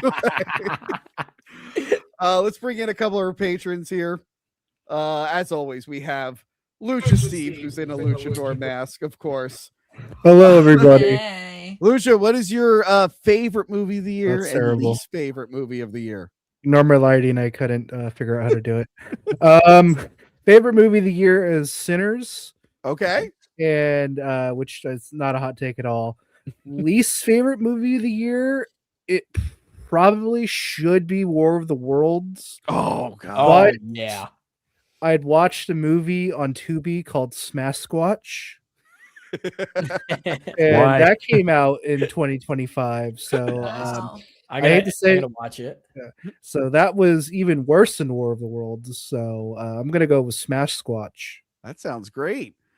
Listen, I know you want to do those American Ninja movies, but fuck you. We might do what is the worst Popeye horror movie because you said you saw all of them. So sorry, that one might take precedence over the other one. So I guess just because we're running really late, what on the list tonight did you like the most? Trying to think. Let me double check. Peter Pan. Sorry, I took off my glasses Because it actually was Peter Pan, but now I feel awkward saying Yeah, it. no, I guess probably K-pop Demon Hunters. I had just watched that before the stream started, so I'm like Yeah. kind of running high on that right now. That was a good Bring one. Her Back was pretty good. Yep. The Housemaid I was surprised by. It was really fun. So yeah, some of those movies. All right. And what was the worst one on the list? Worst one on the list. Mm. I gotta look again. Was it Bambi? I didn't watch Bambi. I don't even think it was Bambi. Yeah, it was, Peter Pan. There you go. That works. Peter Pan or the Women in Black. Those are Oh, Okay. that was bad. Yeah. Well, thank you for coming on. Usually we'll talk more, but we're running really late. But thank you for being a patron all year. You were awesome. I got to meet you this year. That was very, very fun. I'm gonna try to go out to California soon. I'm trying to plan another trip out there soon. Don't invite Vito this time, even though he was only there for 20 Oh no, I'm minutes not friends last with time. Vito anymore. I'll never. But actually, my New Year's resolution is to not talk about or acknowledge Vito unless to tell people that I can't talk about or acknowledge Vito. It's good to have a lot of spite-based New Year's resolutions. Yeah, Yes, that's good. Yes, I'm yes. glad you added that last part because I felt bad for a second. Yeah, so when biggest People problem in did. the universe probably ends tomorrow or next week, I won't be able to comment on it because my New Year's resolution is to not talk about it. But yes, thank you, Lucha Steve. See you later. Lucha Steve, calling into the show with a luchador mask. Guy looks like a real clown. We have another patron here, Whipped Cream Willie. Hello, Whipped Cream Willie. What the fuck? You guys weren't here for the Santa with Muscles episode, but like everyone who called it was a furry or a luchador, and it was Trucker Andy's first episode. I'm like, it's not usually like this. I'm sorry. Whipped Cream Willie, what was your favorite and least favorite movie of the year? Out of the list, I'd probably say I'd pick Christy for the top one, but but I'd say it was a little redundant after seeing Queen of the Ring earlier the year. But oh yeah, it was kind of like Queen of the Ring. Christy was better than Queen of the Ring and shorter, I think. yeah, I'd probably have to say Bambi was the worst one though because I fell asleep in that one. But well, that means you didn't actually finish watching it, so you don't really know. It might pick up in the second half. Really turns things around. Well, Whipped Cream Willie, thank you for being a patron. Well, you usually let people plug stuff, so yeah, plug something, Whipped Cream Willie. Well, there's this other podcast I listen to. I Want to Be in the Sequel podcast. Okay. They're basically a horror thing, but wait, are you on the podcast? No. Okay, no. You're plugging. I'm plugging somebody else's show. We need things for you, not like. All right, hey, Gil, do your plug. Well, Tony, I was listening to Joe Rogan. That's a pretty good podcast. No, what the fuck? Are you a still clown working on that my we own can thing, hire? but... Can I book you as a clown? Do you have anything to plug there? Well, yeah, I'm a clown, an ordained minister, and a bartender. There you go. Where can we follow you, Whipped Cream Willie?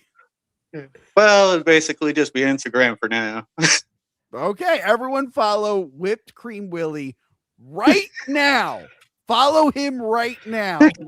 He is a $10 patron. He deserves your follow. All right, Whipped Cream Willie, we have super chats to get through. Thank you. It was nice meeting you. Well, probably more next time. Definitely. Ooh, he went through all that work to put the makeup on. I was gonna say, all right, see ya, get out of here. That's great. He was gonna call into the Santa with Muscles, and when we pulled him on, he just left. And he messaged me afterwards. He's like, "Sorry, after the furry and the luchador, I thought a clown would be too much for the episode." We've got holy shit, 51 super chats. What the fuck? Why didn't you go through in the beginning? You didn't take any breaks. Oh, if we were supposed to do the mid yes. break. It took Adam forever to get here, and I just wanted to keep going. So I'll burn no, you're making the people that actually paid stay along longer, so you read their shit out loud. Yeah, that's sorry. Well, if that's smart, actually, that's great for retention.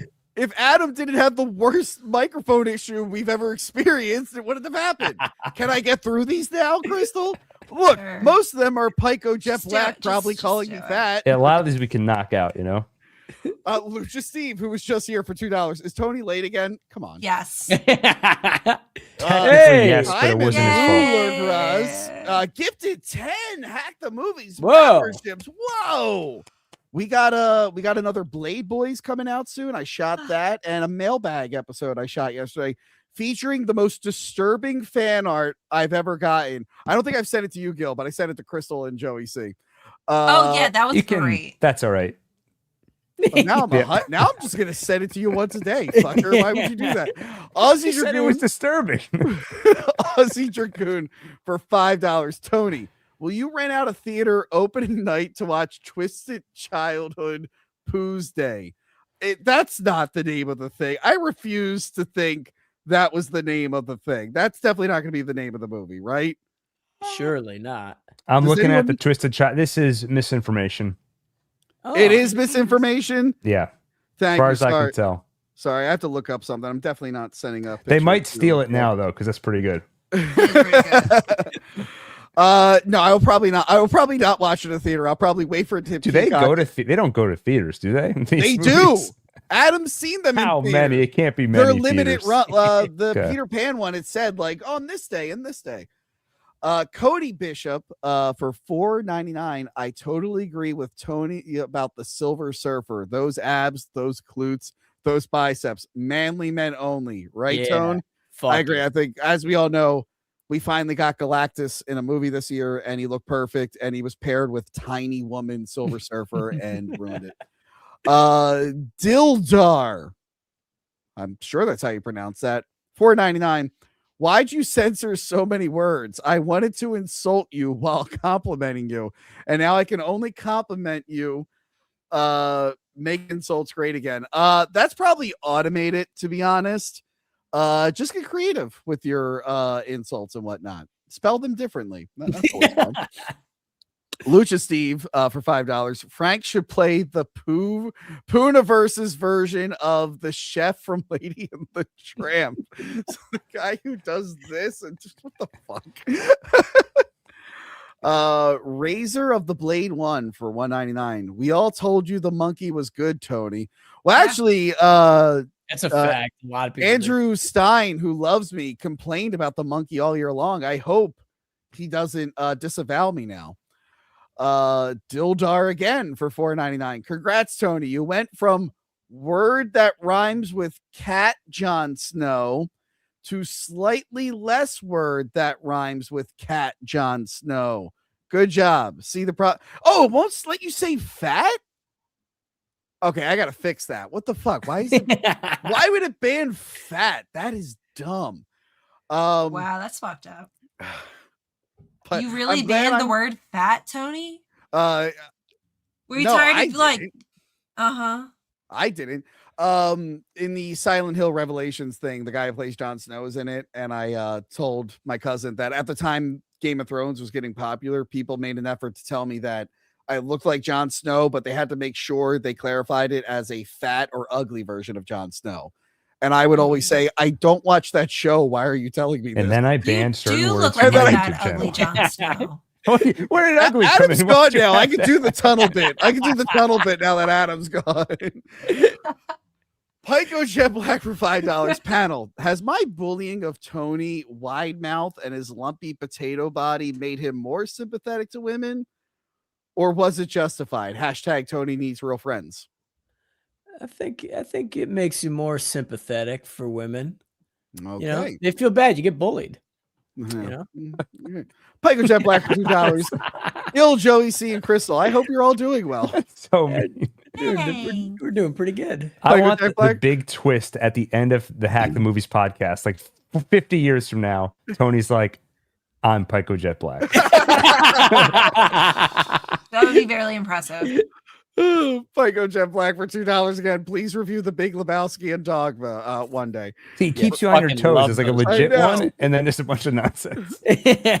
Great movies, though. Razor of the Blade 1 for $4.99. Nintendo tried that because of the ripoff Pal World game. I remember it was like monster capture mechanic. Yeah, it was like Pokemon with machine guns or something. Aussie Dragoon for $5. Tony's dream of becoming the Magenta Avenger has been Whoa! Pico Jet Black for $2. Tony is the definition of an XXL potato baggie. The baggie was also copyrighted. Yeah, the theme here. Well, it was with IE, not Y. Okay. Yeah. Emoji Matt for $4.99. Tony, you are my spirit animal, and yet you won't add an A and E and pay an extra however much it is. Sure. Wow. Pico Jet Black. I know, I'm kidding.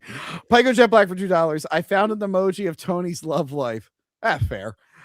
I'll give you that one. Dude Abides, member for 21 months. Joey C versus pepperoni. It's in the pot on my stove that I'm gonna eat after this. Wait, why is it on your stove in a pot?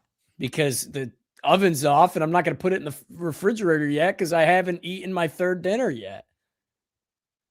I'm sorry. What is that?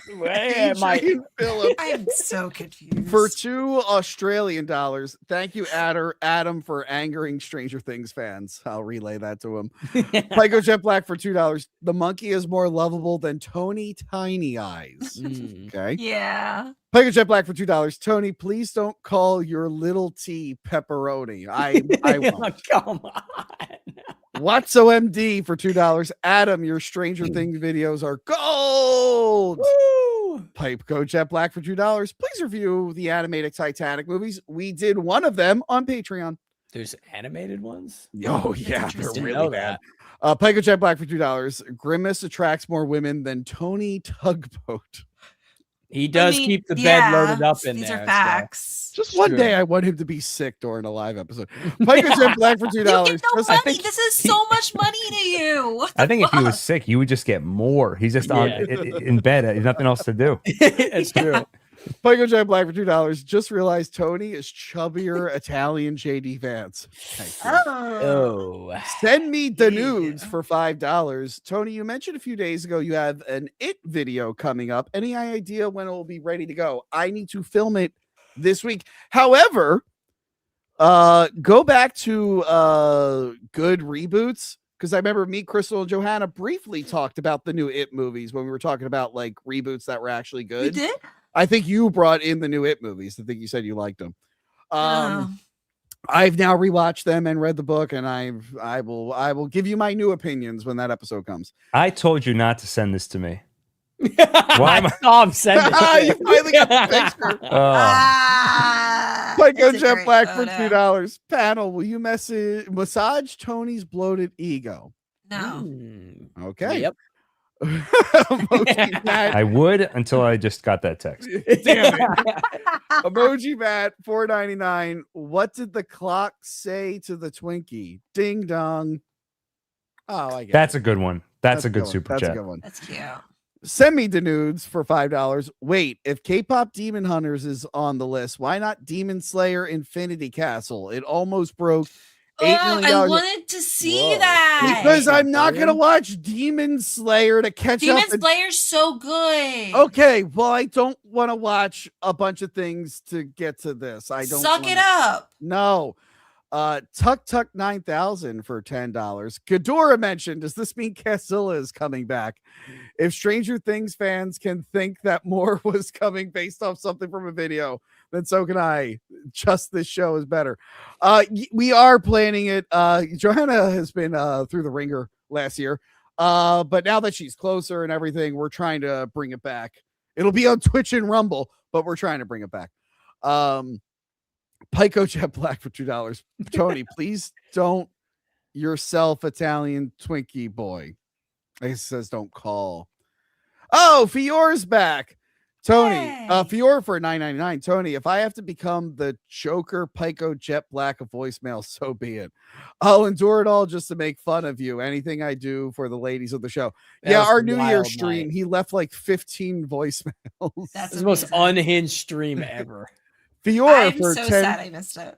Fiore for yeah, because Twitter's fucking broken chat DMing. I would have Sorry. straight up would have loved to done it instead of going out to this fucking shit I'll do it restaurant. I'll do it on Instagram from now because Thank Twitter is you. broken. Tony, where the fuck are Sarah, Kaylee, Lawrence, Soda? Don't want to harass Johanna too much. Are you trying to turn me gay with all so black fat but not gay? Gay with all these men. Also, Crystal, I love you. Please come back to Twitch. Harass Tony. Lawrence Soda was actually here last night. We did a mailbag. So you'll see her on Patreon soon. Sarah, and actually I am trying to plan live episodes with Sarah and Kaylee soon, so stand by. The Flail member for by the way, I went to that 2023 wrap up where there was like 7 or 8 of us on screen. I'm like, thank God I stopped doing that. Yeah. The Flail for 15 member for 15 months. Question: Oh my do you God. wipe standing up or sitting down? How dare you? Ninja Warlord for $1.99. Megan series wanted to go the Terminator route. Yeah, but it didn't. It overshot and made it too different. Aussie Dragoon for $2. If the panel was the Saja Boys, who would be which? I don't remember the name of the Saja Boys in K-pop Demon Hunters. I'd be the one with great abs, obviously. I'd be the one with pink hair, the feminine femboy type one, definitely. Mm-hmm. Which one would I be? You'd be derpy, obviously. Gil, That's did you have a everything you've favorite ever one? said to me. I would be the manager. Gotcha. Well, he's not with the Saja boy. Come on. This is a flexible. Okay. Yeah. Flexible role. I mean, neither was Derpy. He was in the band. Yes, he was. Yeah. He was. He was literally. He was in the Sasha band? Boys He wasn't like, in the band. He was just with the. He wasn't on demons. stage. Pico Jet Black for $2. Tony's long walk is to the nearest Dunkin' Donuts. Yo, that's fucked. I thought you were going to say that was funny. Obviously, you're crying, not laughing. That's so mean. 2 buys for $5. Who would win the long walk in this group? My money is on either Crystal or Josie. It's definitely not me because my knee's still fucked. So. Definitely me. I run 5 miles 5 days a week. I train like a fucking madman. It's definitely me. There you So go. if it was a do long that, run, Joey? you'd have it. Every Joey, 5 days a week. 5 miles. disgusting. Yes, I love it. God damn it. I eat nothing but I was able to go during the day today, but thank God. So my one gym is 24 hours, but the closer one is now open till 11 p.m. finally. So I can actually go at night. Oh, you're going to make excuses. I'm too tired. I didn't sleep. Blah, blah, blah, blah, blah. No, it'll actually hopefully get me tired so I can sleep and not be woken up by a fucking beetle. Brenton. The thing is, I'm sleeping at Johanna's tonight because I'm watching her dog while they're away, and I'm hoping to God there's no beetle there. Are you sure it's tonight? Because you have a tendency to get these things wrong. Yes, it is tonight. I fed her dog, came here to do the show, and I'm going back. Nice. Brenton Shevin for $5. Hi, Mr. Tony from Hack the Movies and Friends. I saw Megan 2 and loved it. The switch from a horror movie to a superhero spy movie was hilarious. Well, it seems like it worked for some people. Yes, and I'm glad you enjoyed it. Pico Jet Black for $2. Panel, what is Tony the Toucher doing wrong? No, Everything. We're not. I might be putting the Toucher in the bad words. Razor of the Blade for $9.99. The magpie and tiger are references to Korean Shakodo paintings. It's a cultural reference thing, like how Saja means lion in Korean, but also refers to a reaper called whatever that is called. I'm going to butcher it if I say it. Oh, Sung Saja? K stands for Korean. Oh, that's why they're all Korean. By God, that makes a lot of sense. We got there. Whoa. Pico Jet Black for $5. Tony wearing jeans is like that scene from The Simpsons where Homer can't put them on even with the belt buckle off. Truly is his eternal struggle. You know, I've never seen you wear jeans once. That's impossible. I don't think I've ever seen you wear jeans.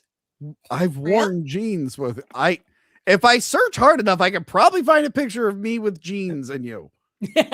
Maybe I'm just not looking at your pants, I guess. Wow. He's offended. Wow. I'll make sure to look at your pants the next time I fucking walk into your house. Jeez, that's all you're gonna stare at now. This whole time I thought you were secretly checking out my package, and I was giving you a confidence boost, and now I know that you aren't. 2 buys for $2. We only get high watching Smiling Friends. I feel like I would like Smiling Friends. All the clips I've Oh seen my are fun. God. My That's a funny boyfriend did show. a whole bunch of fucking mushrooms and watched it. He said it was great. God, I love shrooms, man. So do I. 2 buys for $2. Crystal Quinn versus Kit Osborne. I'll have to do a step on him. Yeah. But That's easy. Look, I don't want to. Can we film We've actually have fought like multiple times. I You don't guys want to just shout don't out know. Crystal, but if it's anything versus Kit, Kit's always the loser. What are you talking about? Pico Jet Black for $5. Tony's personal. What does he do for a living? What the fuck does Pico Jet Black do for a living? Tony's personal fight club consists of Tony getting beaten up by every man, woman, and space cat. Even Josh Gad can take Tony to Pound Town. Hashtag Tony Sad Boy. Pico Jet Black for $2. Please review 24-Hour Party People and Mean Girls. Well, we did review the musical Mean Girls. No, we didn't do Mean Girls. We didn't do proper Mean Girls. I actually watched 24-Hour Party People in college, and I really liked it. You know what I just realized? Girls. I wore a specific pair of pants to do an entire bit on the long walk, and I forgot. Shit! Anyway, Dr. Olo for $2 Australian. Best 4K Blu-ray release of 2025. I don't know. I'll have to look. I don't think I bought any new 4K releases. Oh, sorry. I was stretching. Psycho Jet Black for $2. Imagine 5 nights at Tony's. Beware of used diapers. I've pretty sure I've lived through that. Tony woke me up at the ass crack of dawn with a fucking peach in my fucking mouth. I'm like, Tony, get the fuck out of here. Daniel Fall for $2. For the record, Joey C once was a girlfriend. False. It's fucking false. It never happened. Apparently, this is something Joey confessed to. I never fucking did that. I never happened. Bean burritos for $1.99. Any movies you're all excited for this year? Well, obviously, we're all excited for Street Fighter. We all said that. We want to see Cody Rhodes there. Project Hail Mary. Yes. I'm literally reading it right now. Yeah. It's so fucking good. I cannot Holy wait shit. to watch it. So you read the book? Yeah, book was fucking awesome. Oh Wait, my God. you just watched this movie? All right, so there's a movie that's already available to rent called Sleepwalker. And I was going to do a whole joke because I'm actually going to review Stephen King's Sleepwalkers. And I was like, I'm going to do that when that's out, but apparently it's already out. I don't know. What movies are coming? What is coming Bone out? Temple. The Bone Temple, yes, I do want to see Bone Temple. Scream 7 looks fun. The Chris Farley movie got Scream delayed, 7. So it can't be that. I'm going to give it Avengers Doomsday. I'm going to say it. Yeah. I'm excited for it. I'm sorry. And look, the MCU Spider-Mans, like the solo ones, are usually Brand New Day. fun. Yeah, that'll be probably Yeah, good. the Michael Jackson movie. All right, how do we feel? That could be good too. I will say, I guess it was technically 2025, but I did see the Neil Diamond cover band movie with Hugh Jackman. Yeah, I'll wait till it's streaming to put it on a list. I really liked it. Really? I love Neil Diamond. It's on my list. I'll repeat this if we ever review it, but at one point, Hugh Jackman is singing Neil Diamond and then he hurts his knee. And I looked at it and I'm like, I've never related to Hugh Jackman more in my life, except for the time I wore the skin tight leather Wolverine suit. But other than those 2 times, I don't relate to Hugh Jackman. But there I did. No, it was a fun, really good movie. But you know how we were talking about historical accuracy? Yep. Apparently, the real life guy's son hates the movie because they didn't include his character at all. And he's like really pissed off about it. Good. He's like, what the fuck? I'm not in the movie. Let's see. Pete Cohen's Mummy movie, The Resurrected. Yeah. And then I guess there's another Evil Mummy Dead. movie, the original Mummy movies. That's not with this Freddy. year, though, is it? That's probably next year. Yeah. Scream Disclosure 7. days. Oh, Super Mario Galaxy. I mean, only if they fire Chris Pratt between now and then and have it with a real Italian. Yeah, the true. twins are very excited for Super Mario Galaxy. Yeah, Send Help, the new Sam Raimi movie. Yes. It's been so long since we have legitimate Sam Raimi. I also Multiverse of might Madness doesn't actually count. review Red Eye because that's also a movie of Rachel McAdams and a famous horror director, Wes Craven. Anyone remember Red Eye? I remember that. Yeah. It was, Red Eye was good. RedEye was good. Odyssey Oh, looks guys, really good. this is crazy. I feel like every year since 2018 on the upcoming movies, I've seen Marvel's Blade on the list. Never coming out. Not coming out. Anyway. Man, Devil Odyssey Wears has, Prada like, 2. Devil Wears everyone. Prada 2. Very into it. Brenton Shevin for $5. Are you disappointed the surprise episode of Stranger Things didn't come out? That ending we got was a bit meh. Again, you guys aren't used to bad endings. You guys got to watch more TV shows with bad endings. Yeah, your ending was okay. Be happy with it. Lucha Steve for $2. I want to plug the channel Red Letter Media. Fuck you, Lucha. That's amazing. The Flail for $2. If you do all caps, you can say shit with a little L. Little Thank you, L. The Flail. Emoji Matt 87 R. It's probably relevant at the time you sent it. Good. No, Okay. it was because because I said he didn't spend money on the A and the E. That's how I'll get super chats. Make jokes that people don't realize are jokes. Bean Burritos for $1.99. Have these 3 on an episode of Hack the Movies. We're on an episode of Hack the Movies. An episode of Hack A the real Movies. one. These don't count. These are fake. Yeah, don't besmirch the wrap-ups. This is a real episode. Yeah, I these guess are the 3 of you have sacred. never No, they been don't- on set together. That's with true. You us. don't have many for like 3 people panel. This is a lot. That's a lot. I've done some You don't- 3 people panels. Yeah, there's been a couple, but not many. We've hung out with Gil before, though. Well, Monday's episode's a 3-person panel. It's just shot at ROTC's place instead of here. Yeah. I've never hung out with Gil or Joey. That's true. Joey, I don't think I've ever met you in person. No, you have. No, you have. The first Several thing I times. said to you was, "Oh my god, I can't believe you're that tall." It was definitely a too many games, but I feel like there It was like was. other time maybe. I will Too many say games was so many when years ago. if they don't move Mortal Kombat 2 another 5 months like they did recently, I do want Gil and Joe to come in studio for that one. Yeah. I which don't know was- why they moved that. The movie had that trailer got so many views and you had all that hype. Yeah. And I don't think Mortal Kombat 2, it's not the kind of movie where it's guaranteed to have that kind of hype. Well, and then they first were one like, let's sucked. just kick Yeah. it 6 months and hope we can rekindle that hype. The hype was lucky because again, the first movie was terrible. Yeah. I wasn't excited for it. And then in the trailer, I'm like, all right, well, let's see. But yeah, we'll figure that out. Whipped Cream Willie for $5. Oh, but I give Americana, my favorite Sydney Sweeney character with the stuttering country singer. I wanted to see Americana. That was another one. Again, they keep talking about her flops. I'm like, limited theatrical run. Like, you guys act like this is all over the place. Pico Jet Black for $2. Remember, Tony's fans love making fun of him. We all Yeah. love doing this, right? Yeah. Not even a fan. Still love making fun of him. The foil for $5. We all like taking a dig at Tony, but I think we should change that for 2026. It's not nice to make fun of the God damn it, the elderly. Yeah. Asshole. Whipped Cream Willie for $5. Song Sung Blue was second best cover in Neil Diamond movie behind Saving Silverman. Yeah, Saving Silverman still reigns supreme. Fior for $5. By the way, thanks for reviewing Clue. My God, did that movie turned on me. What a hot cast. Madeline Kahn's Chef's Kiss. Yeah, we did the Clue movie.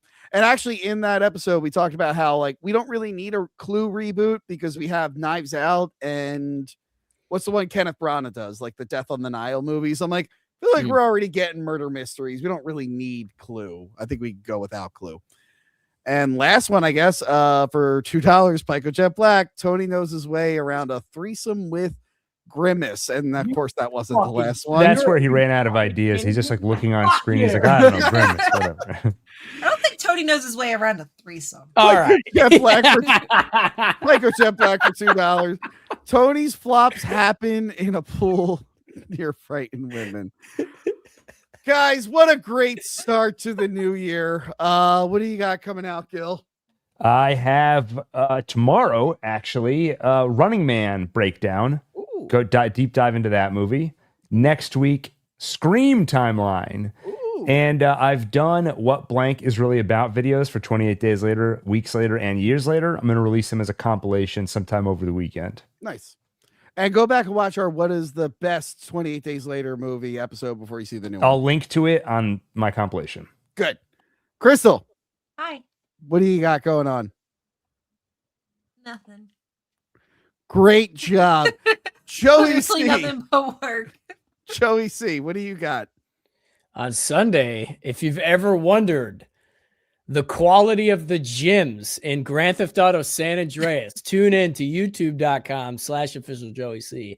And then that following Friday, if you've ever wondered what the quality of parking lots is in Grand Theft Auto 4, man, come on Also over doing that. to youtube.com/official Joey C. Joey Are C. you have to be like GTA 6 has got to be huge for your channel. You got to plan like a blowout. Dude, I'm gonna fucking examine the goddamn curbs in that movie, dude. Real Or quick, that Joey, game.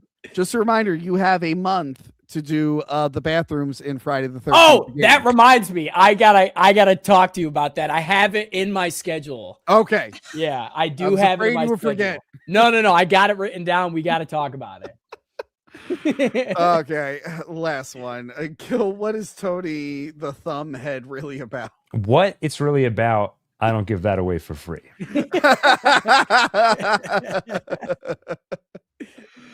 All righty, guys. Thank you so much. Off to a great start. I'll see you again on Monday. Please sign up for Patreon and get all that bonus stuff. Yeah, that's it from us. Goodbye. Happy New Year. Happy New Year.